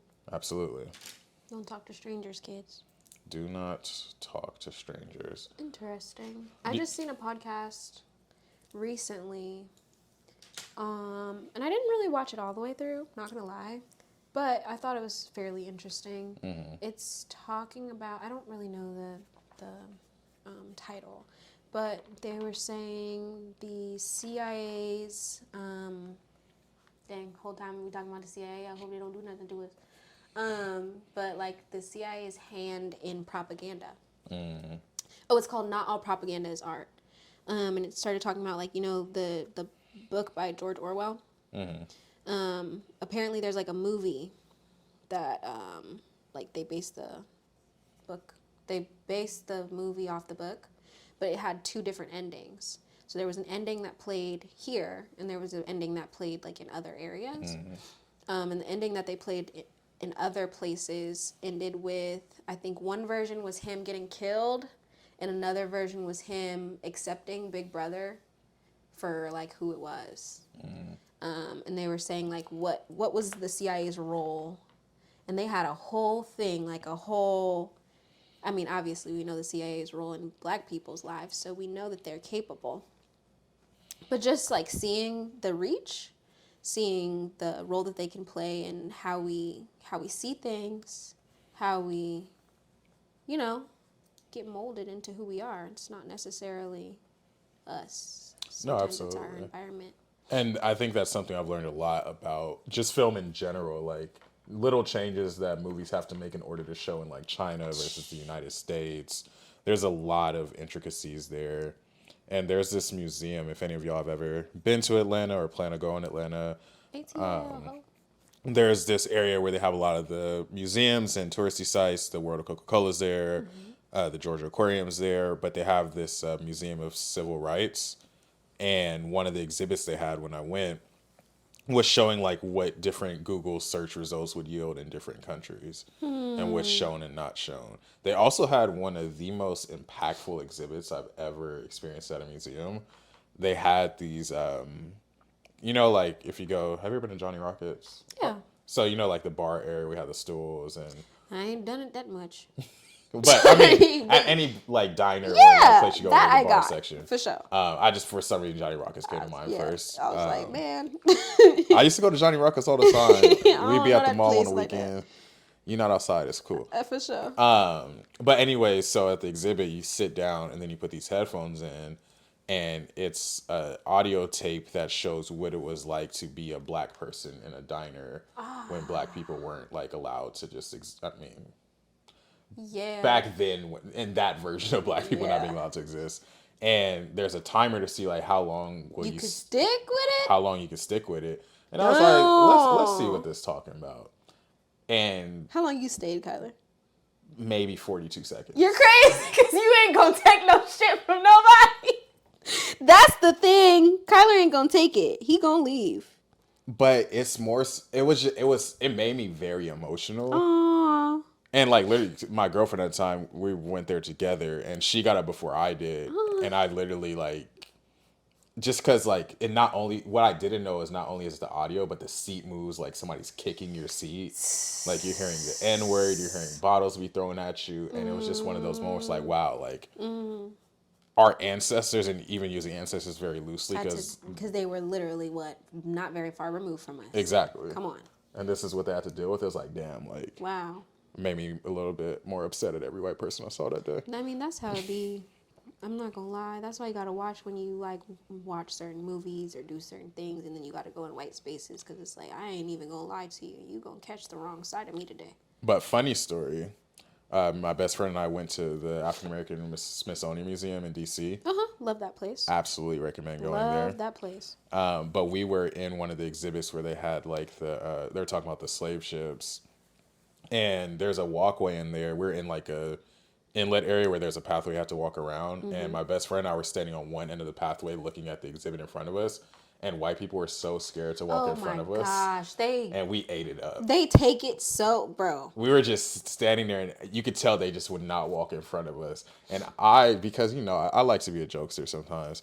I was like, I asked my best friend, I was like, what if we just started barking at them? And what makes me think about that, seriously, on a serious note, you know how white people get when they're surrounded by their own racism, right? Like, or by like, the consequences of their own actions. That's the reason why people don't want that reminder out in the real world. They only want to be able to choose to see it in a museum. Because of course they would feel guilty, and of course they would know that we deserve reparations. Of course they would know like, oh shit, I'm wrong. So let's just keep it to the side. Absolutely. Let's just not even. That's so interesting. I see that you have some progress going. I do. It's kind of cute to How do you know what brush to use, or you just? I don't know. Cause see, I have a lot of artist friends, and I hear them, I'm using this brush for this. I'm like, I just kind of go for I want a big stroke or. Oh, well, y'all gonna hate me because I know I'm not even using the brush in the right angle, much less the right brush. Period. How about this? If y'all watching this podcast and y'all criticizing the way we painting, criticize. All y'all do is criticize. Okay. That part. Come on. It's okay. We're here for fun time, not a long time. But I think it's obvious throughout our conversation so far that you have a rich understanding of Black history and a love for Black people. I do. Obviously, part of that is attributed to like what you learned in college. But I also know that you're heavily involved with an organization, the African Black Coalition. Yes. So let's talk about it. Let's do it. I've done less work with ABC recently, considering like time constraints and everything else. But I'll talk about my like history and experience with ABC because it is a great organization, and I do feel like more people not only need to know about it but need to be involved. So I joined ABC in college. I believe it was freshman or sophomore year. You know, people start telling you, oh, you need to get your resume up. You need to start getting da da da da da. But going back to my father, he was telling me you need to be involved because I was initially working with this organization in Southeast San Diego called Detour Empowers Fancy. So, I know Fancy. You know Fancy? Mm-hmm. That's crazy. So I was working with them as a peer mentor and then as a program manager. I started off as an intern for like 2 weeks. And I really got a love for programming. Mm-hmm. I feel like I started seeing why it was so important to show up every day instead of just doing one thing. Mm-hmm. So I really love that. And then I don't know if I met Alicia. I know I knew Alicia, but I don't know if I met her before I really got involved with ABC. I think when I was supposed to have conference at UCSD, mm-hmm. they were planning on doing a conference. Mind you, ABC is focused on the retention and matriculation of Black students in CSUs and UCs. Also focused on teaching people about Black nationalism, Pan-Africanism, etc. So I didn't know what none of that meant. I just knew we was Black. And I knew that I wanted to be involved on campus. So I joined as logistics chair at first. And I didn't realize how much I truly loved planning until I did logistics chair. And did that conference. It was, I think, during COVID, before COVID, something. But we ended up having to plan a lot more than I initially expected. And I was doing well. I'm not going to lie. I was doing fairly well. Fairly well. We should have an accent counter on this. Oh, yeah. So sorry. That's kind of my thing. I love it. But so I did fairly well with the logistics chair, and the conference went great. And ended up deciding to, work with ABC more. So I talked to the director, Miranda, and Miranda was already thinking about me. She already had my name. She was like, actually, I want you to be, if you're down, communications director. What do you mean by that? I don't think I'm qualified. And I think, you're going to hear me talk about God a lot, but I really feel like God was putting me in a position that I didn't think I was ready for, but he knew that I had the support for it. And he knew that I needed the experience, because I for sure did. Is this before or after you decided to pursue communication? This is before. That's what I'm saying. He's too good. But yeah, I was literally like, okay, sure, what does that consist of? And she's like, posting on social media, newsletters, all the things. And I'm like, okay, why not? Man, become comms director. And I said, oh, snap, I got to work with people, man. Dun, dun, dun. I got to work with people, not even just work with people. I got to, care what they say. I'm sorry, but, Black people love to give their 2 cents. But they don't want to do nothing. And this is just a PSA to my community members. Wow. Well, okay, so I was getting a lot of... And this isn't even from staff. I'm not even talking about staff here. I'm talking about people who were attending conference or were part of BSUs or BRCs or whatever. And they're just like, I think we should do this. And I think we should do that. And da-da-da-da. Now, I have no problem with you telling me what you think we should do. But give me a tangible plan. And tell me how it's actually going to affect community instead of just affecting you as an individual. Because not everything is about you. Now, I say all that to say, as comms director, I couldn't say that. Okay? I couldn't say none of that. I had to listen. And I had to figure out, okay, well, if I can't do exactly that, how can I get close, right? How can I make sure that everyone is feeling heard? How can I make sure that people feel like their needs are being met? Also, quick pause. I'll see you with the brush techniques. Thank you. I don't want to show them yet. Of course not. But so yeah, in that role, I kind of learned a lot about myself. I learned that I'm a planner, but that follow through was not there at the time. I love to plan and come up with all the things, but I had to find something that was feasible for us with our budget. I ended up promoting two conferences. So what does that look like when we do a conference at Vegas versus if we do a conference anywhere else? Can I say, when I first was on social media and I saw that ABC was about to be in Vegas, I was concerned. I know. A lot of people were. I was like, ain't no way. A lot of people were. And we heard it from a bunch of people. And I think the thing is, the reason why it was so important, ABC is an international organization. And we work with college students. If we can't trust y'all to do what y'all need to do, that's above us. But to miss out on community because you want to have a little too much fun doesn't make sense. And see, I think that's such an important thing for people to hear, because I think that, and I think this goes for conferences in general, but when it came to going to ABC as a student, because I was able to go to, I think, 3 ABCs. Love that.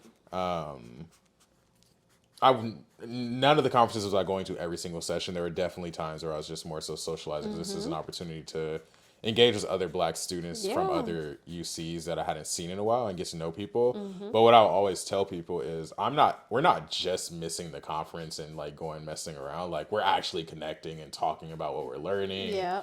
Talking about things that we're having problems with, and connecting in ways that I think ABC is also designed to facilitate and allow for. Yeah. But I never was a fan of people who were like, oh, this conference sucked. I'm like, well, you didn't go to any of the sessions. And you weren't trying. Yeah, you weren't open to the conference happening. Yeah. I would definitely agree. I think the people that I saw leave with the most, or the people who hit me up and said, oh my gosh, I learned so much, I did so much, those were the people who attended workshops.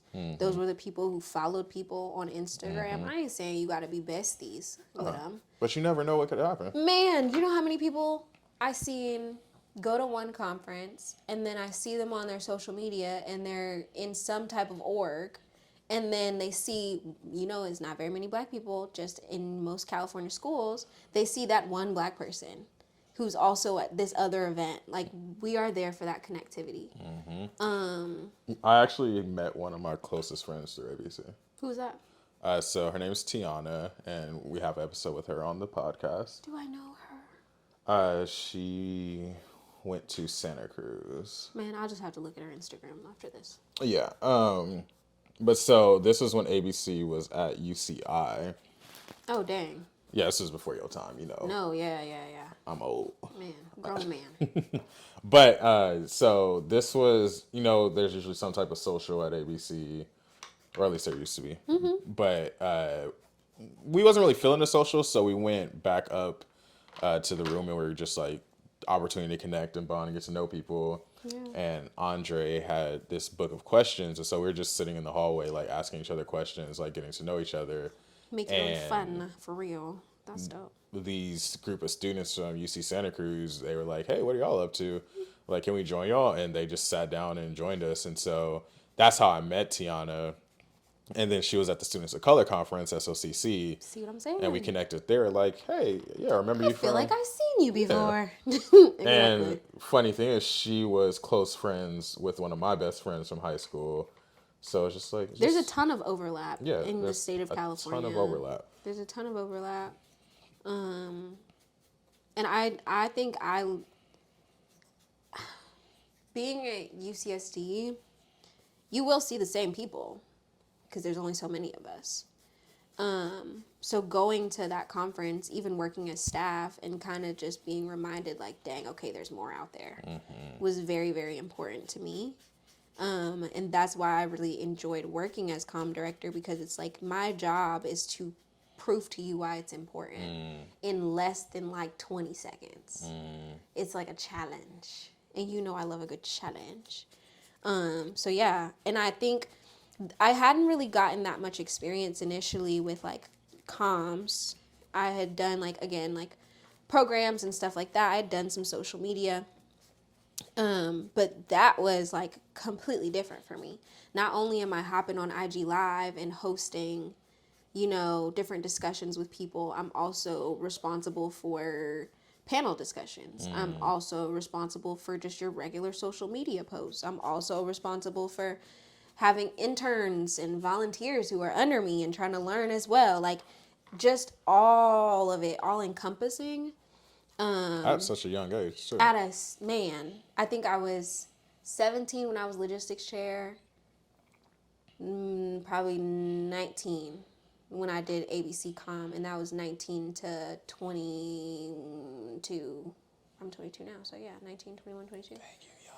I know, I'm young. But, so yeah, I feel like that was a good experience for not only just my career, but also kind of discovering what my passion was. I've always had a passion for speaking for those who may not be able to speak for themselves. And I didn't really know, like, how powerful my voice could be. I didn't know that if I put, like, my mind to it, how other people would hit me up and be like, dang, Malia, when you spoke at that workshop, that actually helped me. And what is that like when people give you that feedback in those Man, moments? I'm going to give you an example. Go for it. So I did an ABC workshop, right? And the premise was like mental health. And, Miranda had told me, like, you gonna do this workshop. And who is this again? Miranda's the director. Okay. She's like, you gonna do this workshop. I'm like, for sure. I'm cool with that. I know about mental health. Mine. I know what I do. So I had to do some research. What is mental health? What is Black mental health? Did my research. I go in a little nervous because I'm like, dang, I'm really not an expert. I'm really just like, me, myself, and I. And I'm talking about like stuff that I've experienced and what I decided to do. And I said, no. I said, this is what I said. I said, sometimes I get real overwhelmed and all I need is silence. And I said, and I'm not talking about silence, sit in your room silence. I'm talking about get in the shower, turn the lights out, and stand in that junk for however long I need to. You see, this is the second conversation I've had with somebody about how powerful those are. Man. I'm good for a good dark shower. Just nothing. Just not a water word going, is uttered. Just silence. It's great. It's great. I thought it was just me. So I said that, and I'm like, mind you, the bathroom in and of itself, people don't really talk about that in general. Like, they don't be like, oh, yeah, I be in the bathroom and I just sit. People will say they sit in the bathroom, like, when they're in relationships because it's the only place where they can get a peace and quiet. A peace. But you know what I mean? That's really all they say. So I'm telling my story about how I like to go in there, and I'm like, and actually one thing that I do like to do is, get a candle, turn that joint on, and just, vibe out. Left it at that.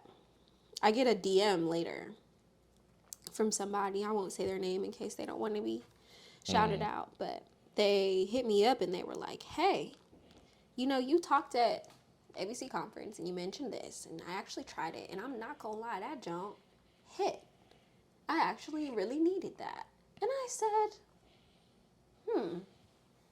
me, little 17, 18-year-old, helping this individual. Now, I've seen that individual moving forward, and I am so proud of them and how they're navigating through life. I can't say that, they don't necessarily have any mental health struggles or anything like that, but I do know that they have an outlet for what they do.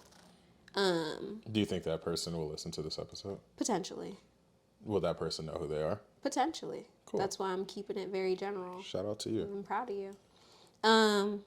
So yeah, I just feel like the fact that I'm now seeing them do all that, it has nothing to do with me. Their stuff is them and God. But the fact that in that time they needed that and I was able to assist, perfect for me.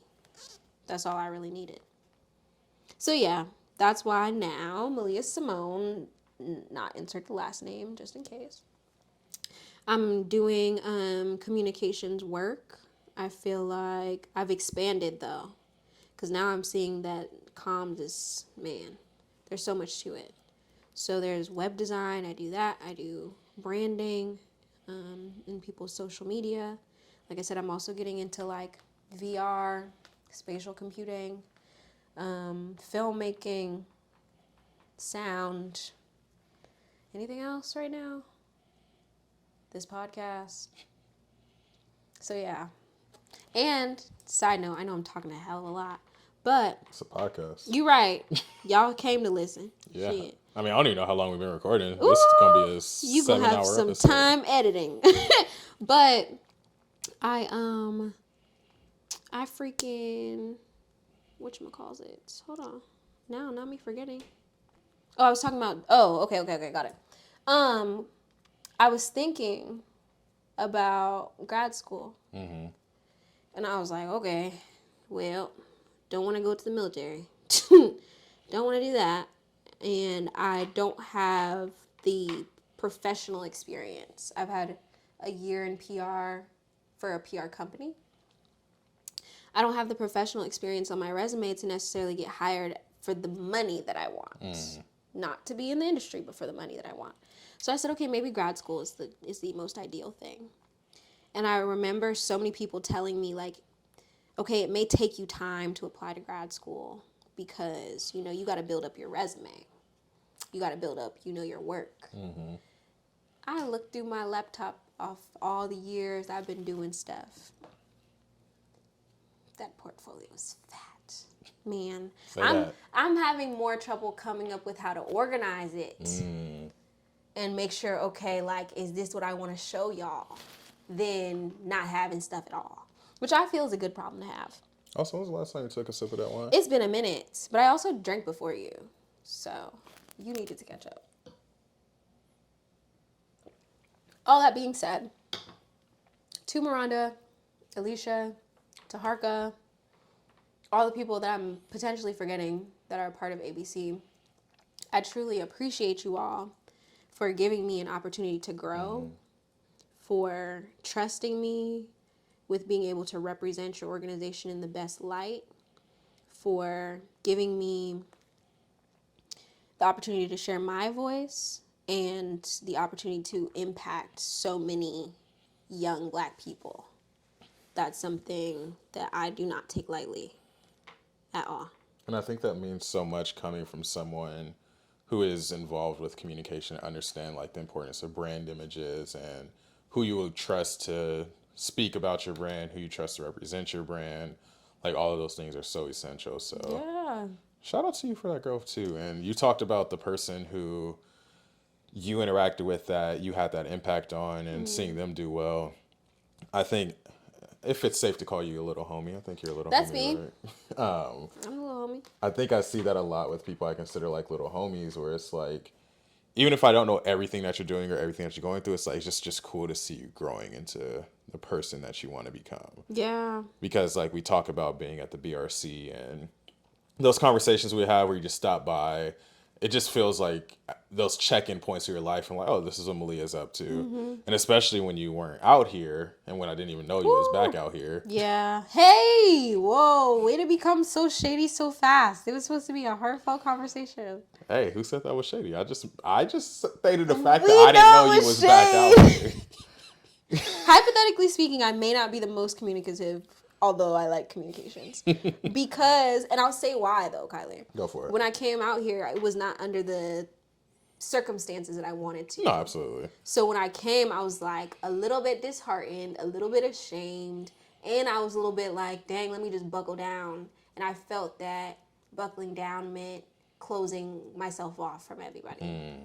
And that did not last very long because God brought y'all around me anyway. And I think that's very important to say. Yes, you can take your time and do your own things. However, you need community regardless. Say that twice. You need community regardless because you need somebody to check on your ass. I'm sorry, but like your parents are not going to be enough. No. Like it's just not going to work. I mean, and we're saying this is two people who have people who are in their lives that we consider parents. Some people don't even have those people. So community as a whole can look like a lot of different things to you. But if you don't have someone that you trust to speak to, you don't have to share everything. but just to be, a little bit transparent and say, hey, I'm doing this right now. Check in. What do you look for in friends that Ooh, allows you to have that type of trust and you said this podcast safety? was long. Now look. I didn't say it was too long. Man. Because here's the thing. Worst case scenario, this is a 3-part podcast. Because what do I look for in a friend? Well, I'll tell you what I looked for and then what God brought me. What I looked for... Go ahead, Pastor. Thank you. Come on. Take your time. What I looked for in a friend was someone... I'm trying to think of my past friends. Okay. I wanted someone who could hype me up. Mm-hmm. So that means like, oh, they saw me for who I was and it seemed like they appreciated me. I wanted someone that allowed me to, speak frankly and honestly about things. Mostly to vent to. That's really what I was really looking for. Just somebody I could vent to. They weren't going to necessarily judge me. If I didn't want them to be honest, they wouldn't be honest, I feel like I do a good job of playing that role. Yeah. Sometimes. Other times you don't. Other times you tell me the truth, for sure. Only when I feel like you need to hear it. Yeah. Then God started cutting them people out of my life. You know that prayer? I don't know if you know that Twitter prayer. Like, God, if it's not for me, take it away. Overnight. Gone. God's like, bet. 0. Working from nothing. So, the people that God brought around me were not going to coddle me.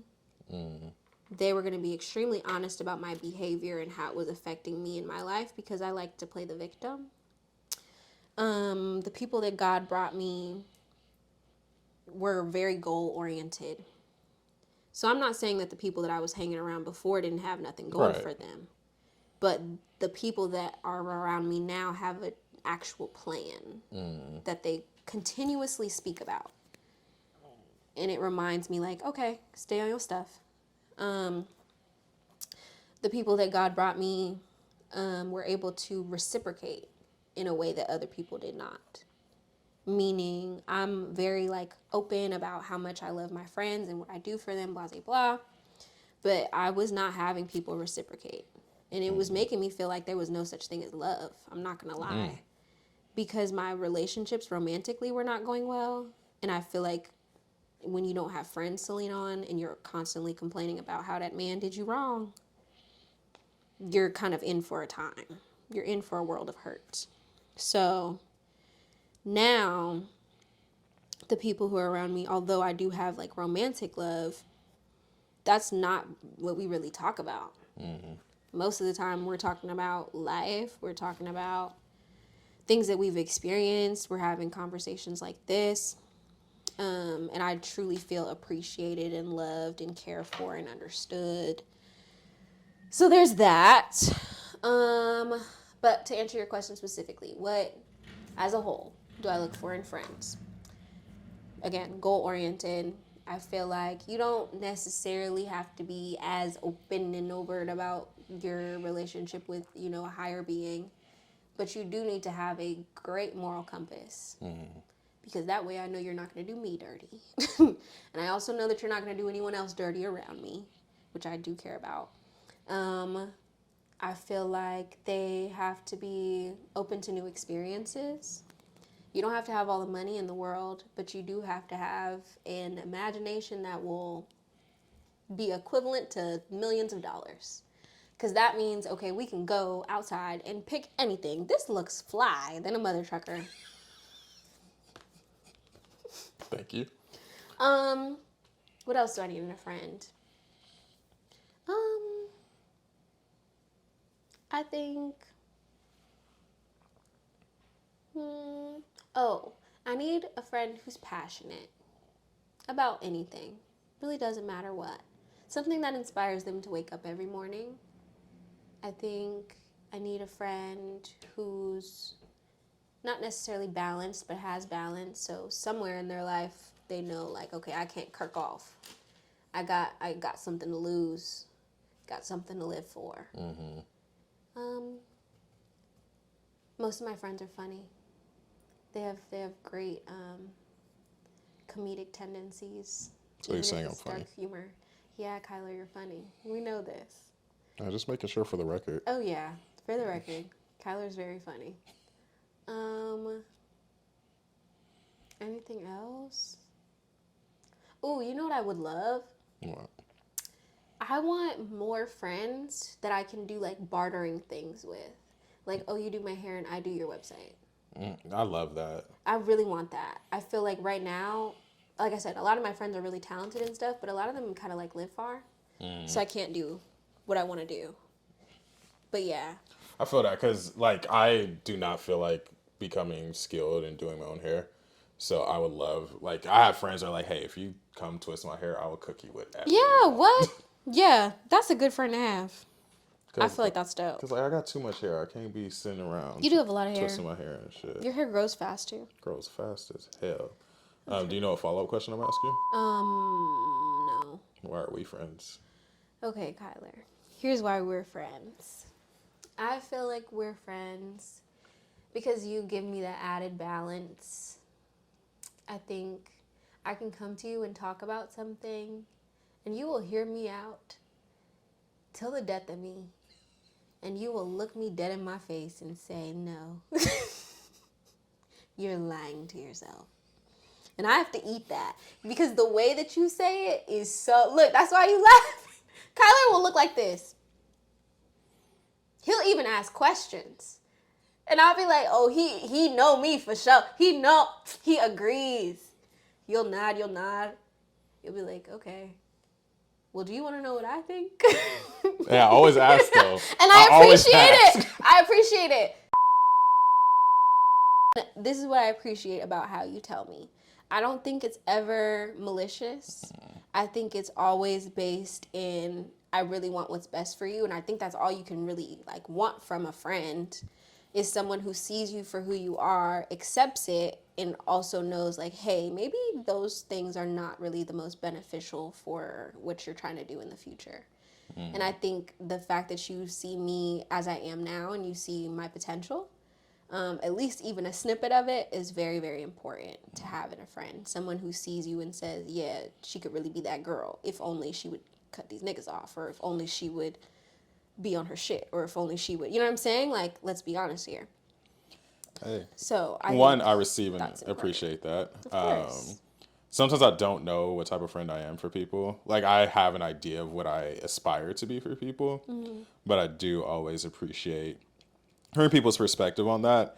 And I think it goes back to kind of what I was saying with the storytelling too, like, and even some of the impetus for the Banquet Hall pod. Impetus, what does that mean? The motivation behind. Got it. Just because, like, especially working in higher education and just how many close relationships I have with so many students that have come into my life, some people have never been affirmed. Some people have never been validated. Some people have never really been told they can do something. And part of my MO is like, hey, like, if no one else in this world has told you can do it, like, let me be one of those people that treats you like you're the shit. Like, even with the Banquet Hall, it's like most people who've been on the podcast have never been interviewed on a podcast before.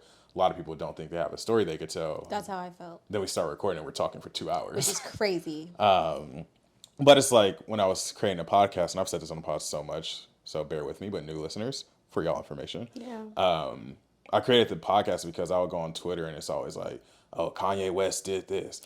Kourtney Kardashian tied her shoe. Kim Kardashian bought a Pepsi. I'm like, I don't care. Yeah. Like, there's people I'm interacting with every day, especially working in higher education, where, hey, I met this 18-year-old black girl who says she wants to, like, just end homelessness, or she wants to, like, invent this thing, or she wants to create better spaces to give opportunities for more black women. It's like, hey, that's a way more important story to be out there.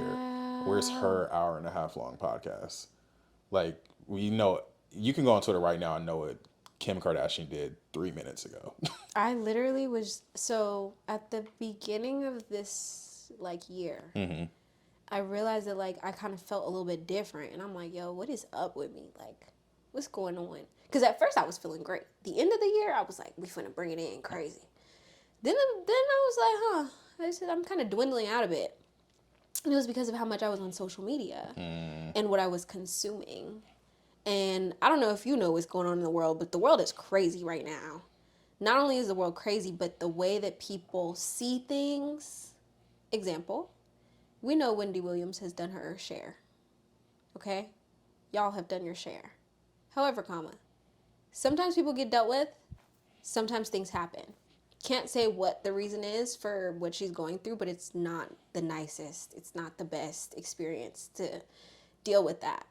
You know how people are talking about her in these comments? Talking about that's what she get, that's what she deserved. Da, da, da. That is some mean-spirited, hateful, and that's all I see on my timeline. It don't have to just be her. It could be some type of war that's going on. It could be somebody talking about some relationship. It could be blase, blase. And of course, me, because I'm a consumer, my thought is, okay, let me just consume something better instead of just turn it off, quiet the noise. And I feel like your podcast is an opportunity to quiet the noise. It's an opportunity to see, okay, what's going on in real life. I appreciate that. Of course. Are you finished with your painting? Yes. Should we show the camera what we've done? We should. Would you like to go first? Yeah. Let me go first so you can watch me. So, this is what I have. We're going to call it Not So Silent Night. Take with that what you will. What do you want us to take? I don't want you to take nothing, just take it what you will. Because honestly, that's all I had. The name, eats, that's it. What you got, Kyler? All right, so Ooh. I think it goes this way. This is what I've designed. I don't have a name for it yet, but just to talk through what I was thinking of when I was putting it together. Yeah. So I use a cerulean blue as kind of like the top portion of it, and I tried to make these lines a lot smoother brush strokes, like going across. Then I went with the like darker midnight blue. What's the actual name of this color? Great question. Phthalo blue? What's up with these blues? I don't know. Like, I want y'all to know, like, no, like, why can't we just have blue? That made me mad. It's important. It's important. It is important. However, so that is what I kind of had is like, kind of like a more wavy ocean blue. So I did more wavy lines at the bottom. And then what I was aiming for with the Naples yellow, is that what we were working with? I believe so. Naples yellow. Yes. Because it comes, I don't know if y'all know, but it comes from ancient, no, I'm just kidding. Yeah, Egyptian. Come on. He knows his history. I was going for sound waves, like a podcast. You ate that. So like a lot of up and down strokes. Come on. And like blending this. It was like Banquet Hall blue. I mentioned midnight blue is kind of like my favorite color. So blending like what I'm doing as a podcast, like I want it to be very clean, very straight. Myself, I feel like, so in high school, shout out to Mr. Phipps. Fun fact, and not a lot of people know this, but it's one of my favorite things to share with people because it's just to like see their gears turn. Yeah. One of the most influential teachers that I've ever had was my religion teacher, senior year of high school, who was a white conservative man. You were interested in his opinion. Why? See, that's the type of reaction that it gets out of people. He's just a fantastic teacher. Okay. I think regardless of where you fall on the play, and when I say he's conservative leaning, I don't know if you like fully identify as a conservative, but he has a lot of conservative viewpoints. No, nothing against them, but I just feel like when you say like religion and conservative views, you tend to think like extremists. Yeah, and I would never like identify him as an extremist, but I think that gets into why he's so influential. One, I just really appreciate a lot of his teaching style. He taught us about body language, gestures, like dream interpretation. So he really made me think a lot in class, like that. And it happened like tangential to religion. Like we were talking about Catholic religion. We're learning about religion, but also like applying some of what we're learning. The class is called Christian Vocations, and so we were applying a lot of that to like real life, and I just took a lot of tangible things from that class. Yeah. Beyond that, though, he was in charge of our senior retreat in high school, so he helped me grow a lot as a leader because I was chosen as one of the retreat leaders.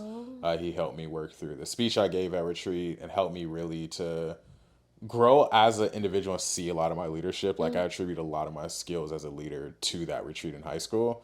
And then beyond that, we continued our relationship to where even like I was texting him like a week ago. But we make each other think. Like we don't agree on a lot necessarily, but he says I'm one of the few people who makes him like really think intentionally and like not necessarily change his view on a lot of things, but give him a better I like understanding that. of different perspectives. So I mean, when Black Lives Matter started, when we had met up at Starbucks, had long conversations about these things, and never with the intention of like trying to pull one another to the other side, but perspective sharing Yeah, yeah. and just sharing experiences to where he was saying like, oh, like I appreciate how you said that because it didn't feel like, You're going at it. yeah, I'm not going at you. I'm saying, hey, I feel you. Like you, Yeah. well, not I don't want to say I feel Because you. of where you come from. Because of where it you makes come from, I sense. see your Yeah. perspective. Like maybe X, Y, and Z don't necessarily agree with, and I would just say like, hey, let's accept everything you just said. This is my experience just on a Tuesday at UCSD. This is what I saw in this classroom. He read my poetry books too. He listened to some of the podcast episodes, and I think that was just very impactful. So I brought all that. I was like, why did I even start talking about No, that? you're good. When we were leading senior retreat, we made these like shirts, and we had like our quote unquote nicknames, which were like things about us that came up through storytelling as we were training for a retreat. And he mentioned that when he sees me, he thinks of the quote, "Still waters run deep beneath the surface." And so, Say it again. still waters run deep beneath the surface. Say it one more time. Still waters run deep beneath the surface. That's a good quote for someone to describe you. Fantastic quote. It's one of the best quotes really anyone's ever good. used to describe me. That's really good. And so, like, I Wow. really internalized that and took a lot of that to heart. I was like, yeah, I'm still waters, but like, there's a lot underneath there. And so, like, I think that's part of my infatuation with the ocean. So anyway, that's why the wavy blue lines for that. And goes back to mistakes, your unbleached titanium. As I was doing some of the lines, like the blue wasn't fully dry, so it started to blend a little bit into I a thought you did greenish that color. on purpose. I did. Oh, okay, for sure. Because I was like, that eats. In retrospect, so it started as an accident, but then I used it to do something on purpose. Because like going back to the podcast motif, it's like me blending into the sound waves of the podcast and producing the Banquet Hall. The end. I love that. Thank you. So you're going to take this with you Yeah, to LA. absolutely. It's going on my wall. Excuse me, I didn't mean to burp right there. Unless you want to keep it. No, I wanted to do my own segue. I just burped. That's why.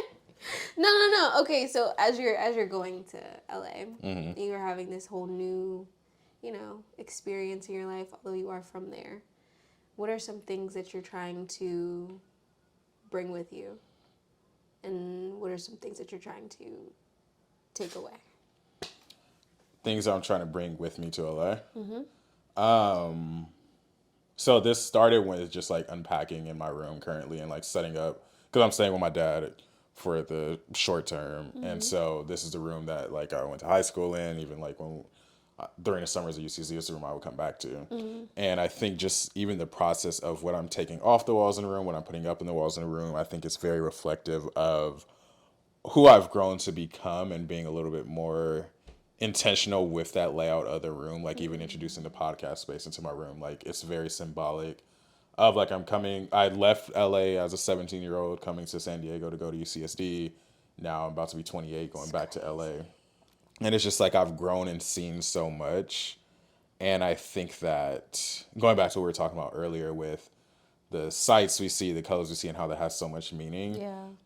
Whether it's the art on my walls, the jerseys I own, like things I'm putting up, these are all reflective of different aspects of that experience in college, and just really trying to own that and like set my room up to be this like creative oasis. What fits your core? What fits my core, which is really reflective of me. And this feels a lot more like true me versus I feel like in high school it's like, oh well, everybody knows I'm a Laker fan, we put Laker stuff up in the room. But it's like one of my favorite pieces of art I own is I wish I really knew the artist off the top of my head. I think she's black woman based in the Bay Area. But it's this picture of a young black child wearing a Black Panther mask and doing the Wakanda Forever salute, sitting on a bed. and Chadwick Boseman's next to him in the Black Panther suit doing I feel like Wakanda I've Forever. seen this. You've probably seen it. But yeah, just like I think that is really reflective, like healing your inner child, but also like I want to write a Black superhero movie, so that's inspirational for that. I have a piece of art that my little sis Monique made, and she hated the painting, but she put it on her story. I was like, "Oh, this is beautiful." She's like, "You can have it." I'm like, now. "Bet." So stuff like that. So I think just the stories I'm taking with me to LA, just I want to be able to share stories like this in LA with people that I was more connected to in high school, and just use everything I've learned in San Diego to build this next chapter of life. Yeah. What am I leaving behind? I think I'm trying to think the best way to say this. I've grown to the point where I am super content and proud of who I am as a person and like just who I am, like without a doubt, kind of like what so something that happened before we started recording. I was setting up the podcast and setting up the angle of the corner that we're in, and I was starting to I think I was starting to move something, and you're like, oh, it's okay, like it's clean. Oh no, you were preparing the pieces like, yeah. I wash my hands. My hands like, are clean. Yeah, I'm like, yeah, duh. Like I assume your hands are clean, and I feel like that's the type of energy I want to enter this next chapter with, where it's like the people who know Kyler, Know him. I don't need to explain shit to nobody. Yeah. So if there's any way I move where people are like, dang, what's Kyler doing? I'm trusting who I am to where like, nah, like. So you don't have to over-explain yourself. Yeah, I'm not over-explaining myself to anybody. Like, the people who know. Like, no one's going to. The people who are questioning it don't matter. Yeah. And the people who know will have my back. Like, there will be no doubt. If you saw me do, not like anything, but if you saw me do something, you're like, oh, well, I trust Kyler. Yeah, it's for the storyline. It's for the storyline. Like, I know what Kyler's doing. I know the type of person he is. Like, really receiving the benefit of the doubt that I feel like I've earned with a lot of people. And I'm not worried about, like, keeping up a certain image for anybody. Like, I definitely know that there's people who maybe they didn't find out that I was moving to LA. Maybe they felt like we should have hung out more. Maybe they felt like, oh, well, he doesn't talk to me anymore. I'm like, well, if you know me, you know I'm only a text away. Yeah. You and I cannot talk for 3 months. You hit me up. I know where I'm going to find you. You one of the few people you randomly call, I answer. And I really do enjoy just a quick little, hi, Kyler. Yeah, I think you was the first person to tell me Happy New Year's, and I was so thrown off because I'm just so used to people not hitting me up. Yeah. I was like, oh, you just called to like... Just to tell you. Yeah, I was like, damn, that's dope. And I feel like those are the type of people that matter in my life, to where there's a lot of people I've met in San Diego through poetry, through being at UCSD, where we had a meaningful interaction for like a month or two, and they didn't take the opportunity to get to know me further. And it's like, hey, we may not be in each other's life fully anymore, but it's no beef. It's no beef at all. If you feel like it's beef, I don't have time to. No beef. I don't have time to prove that there's no beef. If you think there's, it's been said now. It's on record. It's on wax. It's no beef. But yeah, just leaving that behind, because I feel like as I was growing into myself, I was so like hyper conscious of things I was learning and unlearning that I was trying not to step over the wrong lines. Like, I think especially when you're in a college environment like we were at UCSD, you're going to these meetings, you're going to ABC, you're learning about things like misogynoir, you're learning about the different privileges you hold, the different powers you hold. And I feel like for a while it's like, ooh, like I need to make sure I'm perfect. Exactly. I need to really make sure I'm perfect. Yeah. But now it's like, nah, like if I even recorded a podcast, like if I say some shit and like, ooh, know what I meant. Yeah, I'm like, oh, that come out right, but like, man, y'all know me. Yeah. Like, y'all really know me. Yeah. Like, oh, I wish I remembered this story. What? It was some story where I think somebody thought what I was saying was like, I don't know what they thought it was, but I was like, come on, man. You know. Oh. So, I'm trying to think what's the not PC way, but the way that doesn't I understand. criminalize. Mm-hmm. So when I was working in admissions on campus, there was a student who I knew from Summer Bridge, I think. I was one of the counselors when they did Summer Bridge. Mm-hmm. Not me trying to figure out who it is. No, you won't know them. They're not black. Oh, okay. Yep. That'll do it. It's so funny because that's the quickest way for people to confirm I don't know somebody. I'm like, oh, don't know. It's like, oh, they're white. No, I don't know. I know a couple now. Yeah, but it's like then no. But anyways, they came into the office and we processed transcripts and whatnot. And so they came in to follow up, and I was like, oh, like good to see you. Like I ain't seen you in a minute, and I was like, yeah, like we got your transcript. It's probably going to take X amount of time. It's just the protocol. Like that's just what it takes. Yeah. Like I'll do what I can to try to help you out. But hey, some of these things just take a while. I'll let whoever I need to know. Yada, yada, yada. Had that conversation with him. And then I don't know, it might have been like a few days later max. But I was reading applications from home, finished my work from home day and went to the movies to see Us. I'll never forget. I was having a great day. Went to the movies. I think I was like one of a few people, if anybody, in the theaters. And so it was him, yeah. Yeah, it was hitting different. Yeah. Whenever you see a movie by yourself, it just hit different. It's just... And Us is literally one of my favorite movies because I just really enjoyed the movie. I was like, man, this is a great day. Like, I'm done with work early. I went to the movies. And so I was walking to my car at Fashion Valley, and I was scrolling through my phone just to, like, check my email and make sure I didn't miss anything from work while I was at the movies. And I... Go for it. Nope, I'm not going to say it because I can't. That's why I just said I got a joke, period. Keep going. But yeah, I was checking my email, and then I saw that this student had emailed, and I looked at the thread, and I was seeing who was CC'd on it, because it was, like, going in. It was like, oh, like...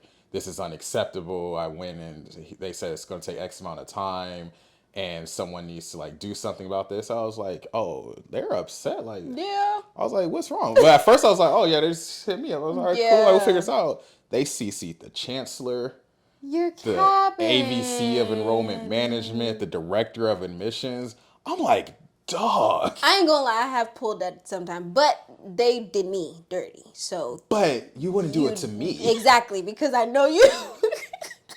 I was just so thrown off because I was like, yo, I feel you. Yeah, but like. You can even still don't CC me in it. Come on, just don't put my name. Because at this point, you're going to fire. Yeah, because this is 2019, so I've been in missions for a couple years this time, but I'm like. You're new. Yo, I literally went to work that day just to talk to the director. I'm like, hey, just so you know, I saw this email that the fucking chancellor also saw and like responded to. I was like, oh, like this is unacceptable. Like we need to figure this out. So I was like, hey, just so you know, this is exactly what happened. This is what I told them. Because I'm trying to cover my tracks. Like, hey, and there was no follow up with you in regards to the conversation. Hit me up on the side, like, like, just hey, you could DM me on Instagram because you know me. Yeah. And so that literally, I was so mad because I was just like, dog, like.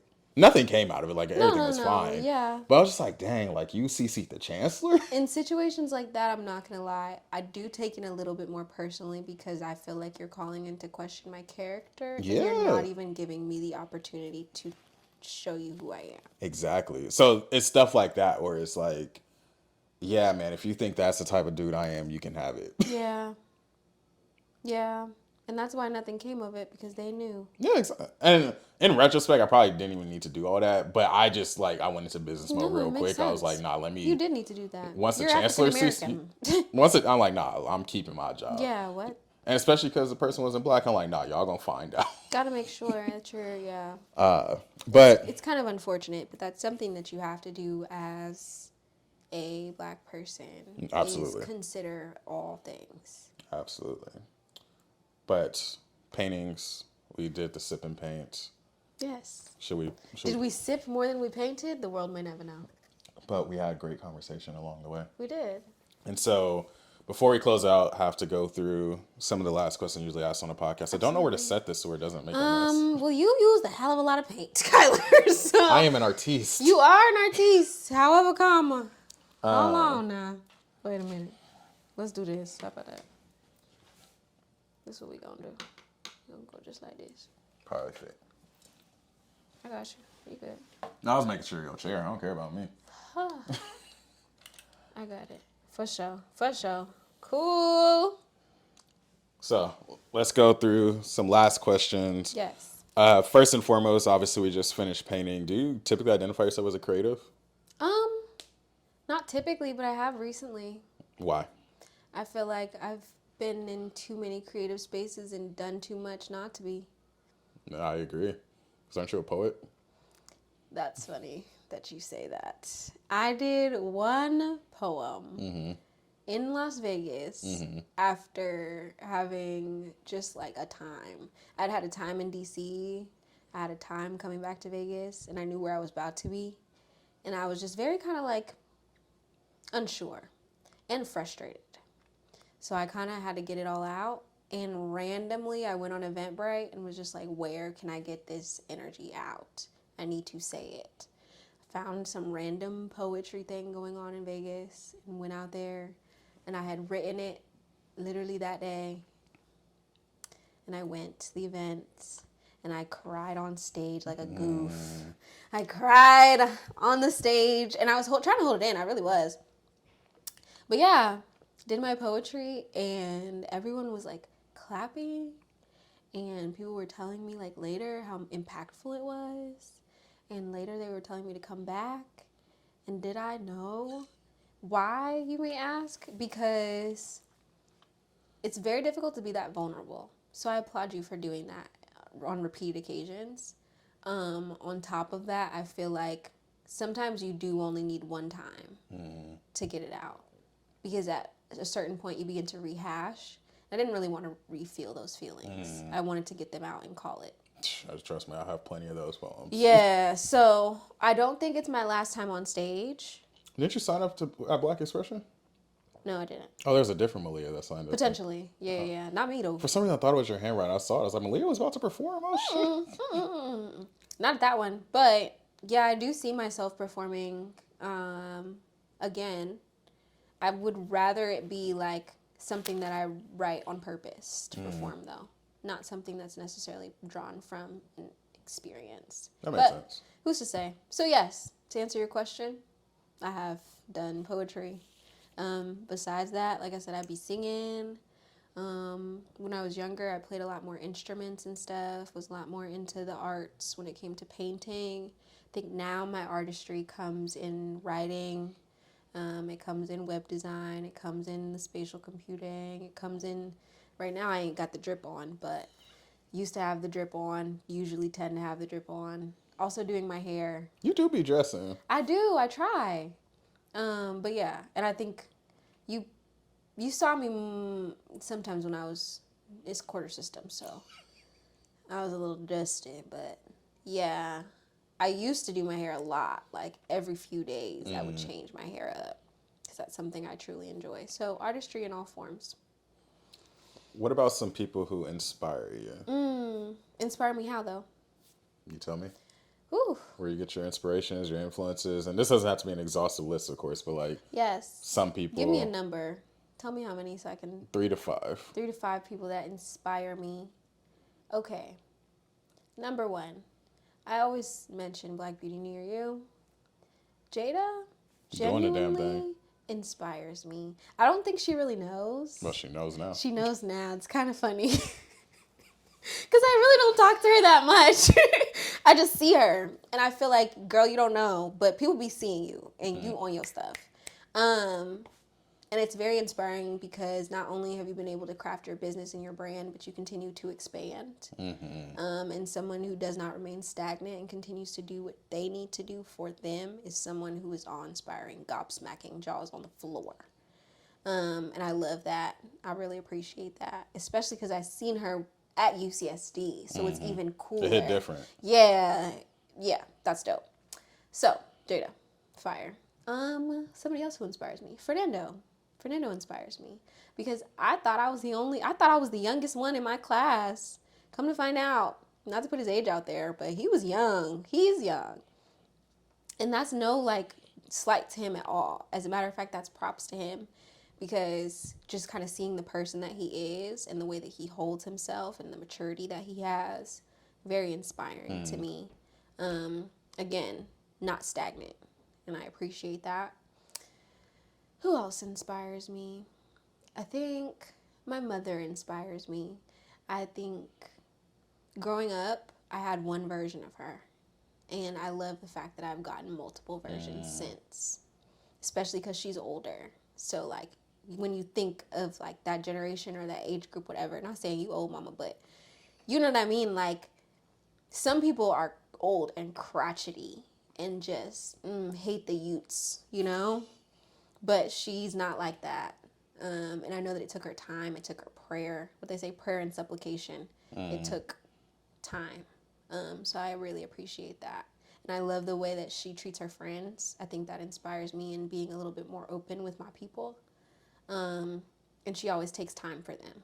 So I appreciate that. Who else inspires me? Olay. Olay inspires me. Shout out to Olay. Shout out to Olay.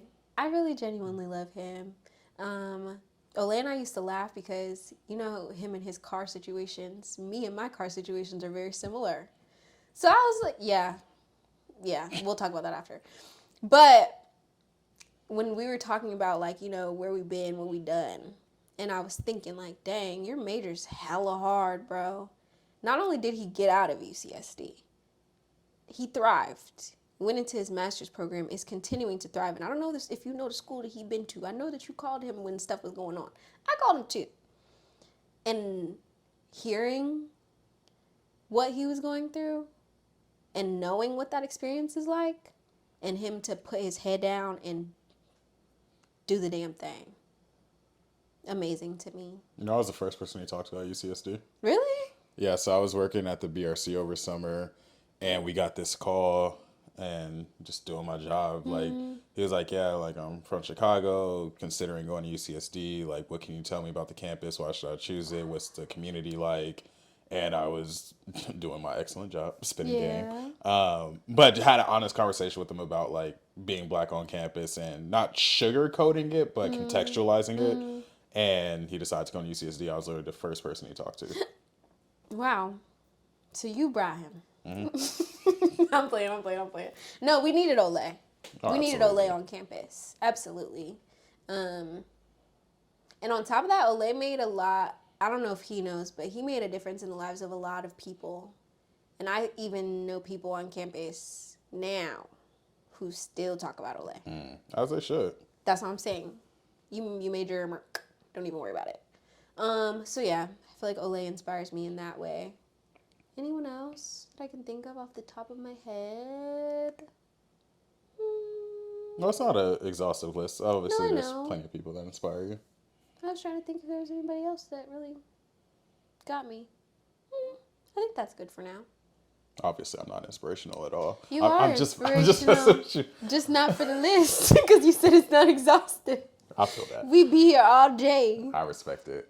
What about your Zen place? So I've been asking people on the podcast lately, like, where's either an actual physical space or what are the circumstances that bring you to a Zen place, like a very peaceful place of mind? I think a lot. It's not very peaceful in my head all the time. So that's a good question. Okay. I know my answers are always long. Sorry. It's a podcast. You're right. Okay. So, two-parter. I be sleeping a lot. That's not necessarily a positive, though. Because I know that when I was younger, and when I say younger, like a year ago, I was using sleep as like a coping mechanism, like to avoid things.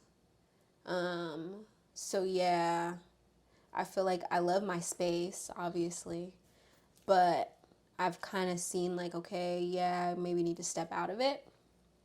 So yeah, I'll say my bed is a great space, but not the best space. Not zen, but calm. Calm for sure. I'll say a place where I find, you know what's crazy? Tell me about it. Okay. So there's this spot in Texas. Not going to blow the spot up because I don't want y'all to be there. But there's this one fire park, bro. And I remember the first time I went, my mom took me so I could take pictures or something.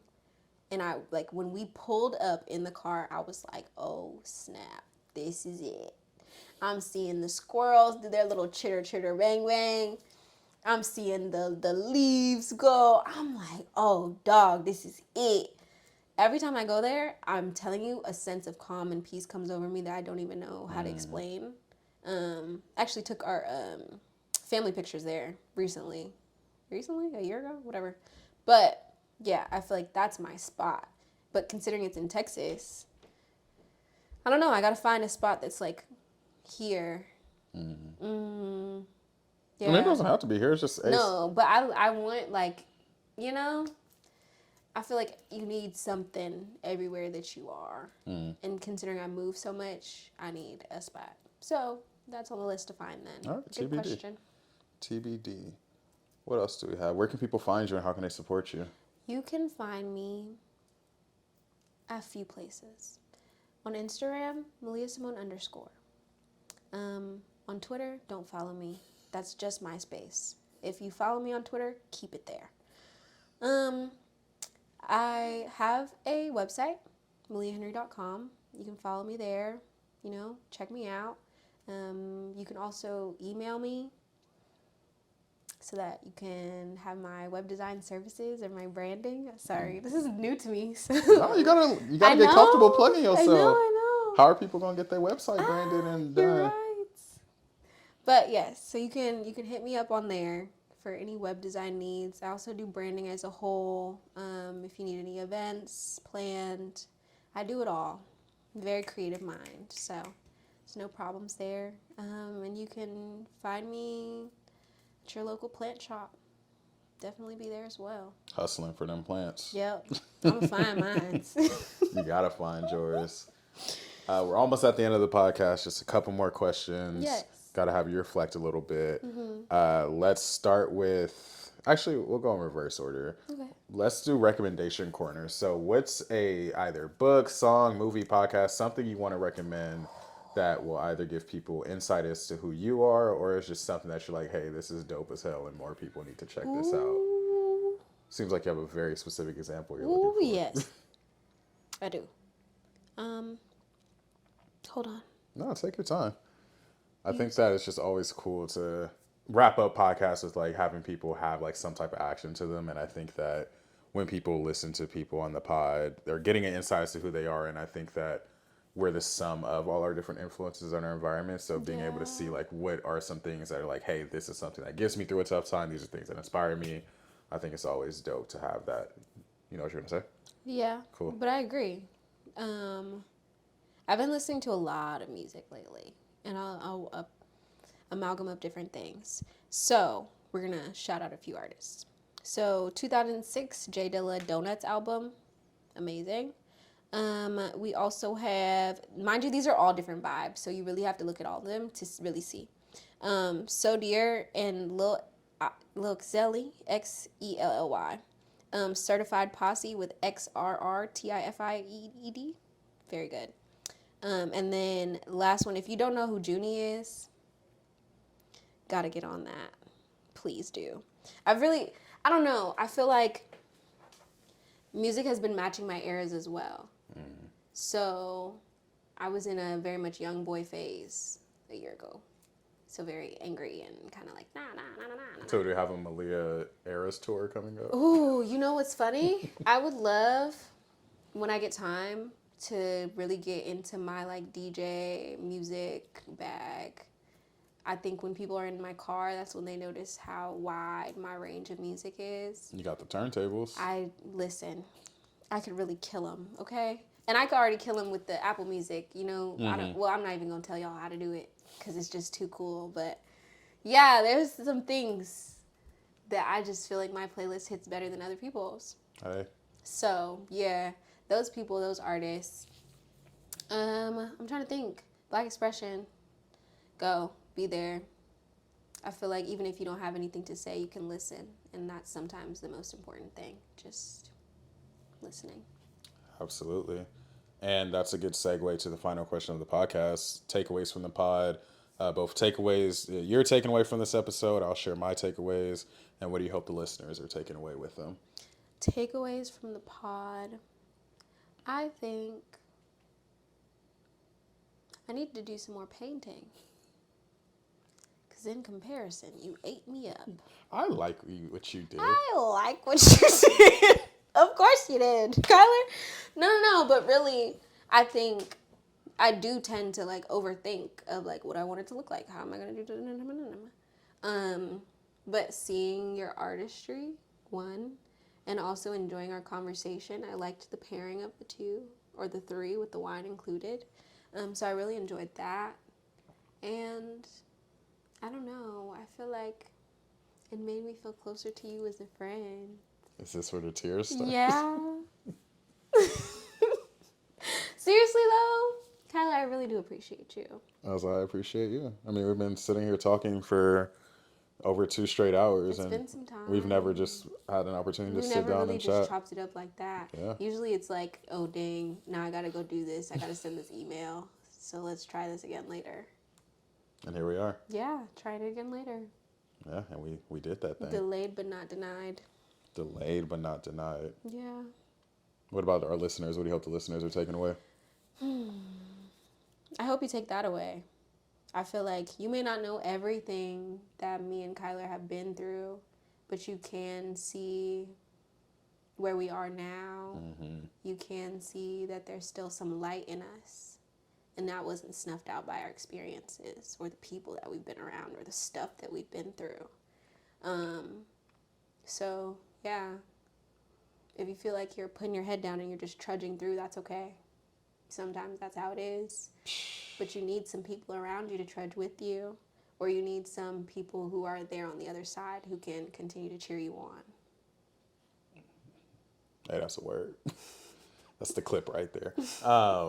I would say my takeaways from episode 1, definitely echoing, like just enjoying sitting and talking for such a long period of time. Yeah, man. Don't continue to talk about the time because they're going to think you hated yours. No, I'm just emphasizing that, like, we've literally just been sitting, like, talking, and this is the first time I've gone completely unscripted on a podcast. So we did good. Just freestyling. And I think that's part of my takeaway, too, is, like, I can do the podcast thing. Like, you can. Sitting here having a conversation, which I know I could do it through Zoom, but to have it in person and not feel like I have to be perfect. Like I definitely am a perfectionist no matter what. Yeah. But I'm not sitting here like really trying to make sure single thing I'm doing is absolutely perfect, just letting the conversation go where it will. Yeah. And I think that is a testament to putting your head down and getting good at something or sticking to your craft. Also just enjoying just being with a friend who prioritizes friendship, prioritizing time, letting me into your mansion to record a podcast episode. I'll always remember, like, every time I look at this painting, I'll remember this conversation we have. Yeah. And that's really important to me. And I think for our listeners, what do I want to say? For the listeners... I'm not rolling my eyes. I'm trying not to cry. Well, I'll try to make you... No, I'm just kidding. I would say you never know. Always be 100% operating in your pathway because you never know where conversations go. You never know the people you impact and how long those people will be in your life. Yeah. Like I said, we were just at Muirfield doing the poetry thing at the BRC. Y'all was just talking about people not connecting. I was like, hey, if that's what it takes for y'all to feel good, like, let's connect. Yeah. Come through. And did I think we'll still be friends right now? Like, not really. Whole time I literally just said it and I was like, I bet he won't let me over there. Yeah, and honestly, it's my stubbornness. I was like, oh, y'all don't think I'm serious. I bet he won't. So let's make it happen. But just thinking through, like, I could have just ignored y'all. I could have not engaged with y'all. I could have just told you I had work to do every time you came by my office, which I probably had work to do, but that's work that's more important. And yeah, just like living your truest, authentic version of yourself and trust who you are and the people that you've come in contact with in your life. I think those are my takeaways. I think those are good ones. You didn't even cry. Yeah. Honestly, when you watch this back, you're going to be like, got her. Because there was a few times, Cloudy with a Chance of Meatballs, where he's like, suck it up. Suck it up right now. That was me. But it's okay. It's okay to be emotional. No, it's absolutely. not even that I didn't necessarily want to cry. No. It's just, this is going to be on the interwebs. And I don't want nobody to come up to me thinking they can play me. Because you can't. I'm big body. Whole time I'm sitting here, but I'm 6 foot. Should we stand up? End it right there. End it right there. No, we can't end without the plug. You're Listeners, right. Thank y'all for tuning in to the first ever in-person Banquet Hall podcast episode. If this is y'all first time tuning in, we gave y'all 5-star content. Make sure y'all leave a 5-star rating. Yes. New listeners, make sure y'all engage with the podcast on socials at Banquet Hall Pod. Leave a like, subscribe, follow. Y'all know the influencer. All the things. Just do all the things. Click that button. Click that button. And share it with a friend. And share it with a friend. Hopefully y'all actually drink some wine with us. Maybe y'all even popped out a painting. Maybe if you painted through this, That'd be so dope. DM the Banquet Hall picture of what you painted That'd through be this. so We didn't cool. ask y'all to, but if y'all just took the liberty to join us, Yeah, or even sketched or something. or even sketch, or just whatever mindset you're in, but tap in with the polls, tap in with the questions, comment. Malia, thank you for welcoming me into your home, sitting and having this conversation. This is really dope, and I can't wait to bring this conversation to ears. We got to use up my new microphones. I'm We so lit. excited. I'm so excited. This is so cool. You know I like to be the first. Oh, I'm eating it up inside. Yeah, that's what we do at the Banquet Hall. So that's the episode. Thank y'all for tuning in. See y'all. We did it. We did. This wasn't recording the whole time. No, I'm just kidding. I was about to say.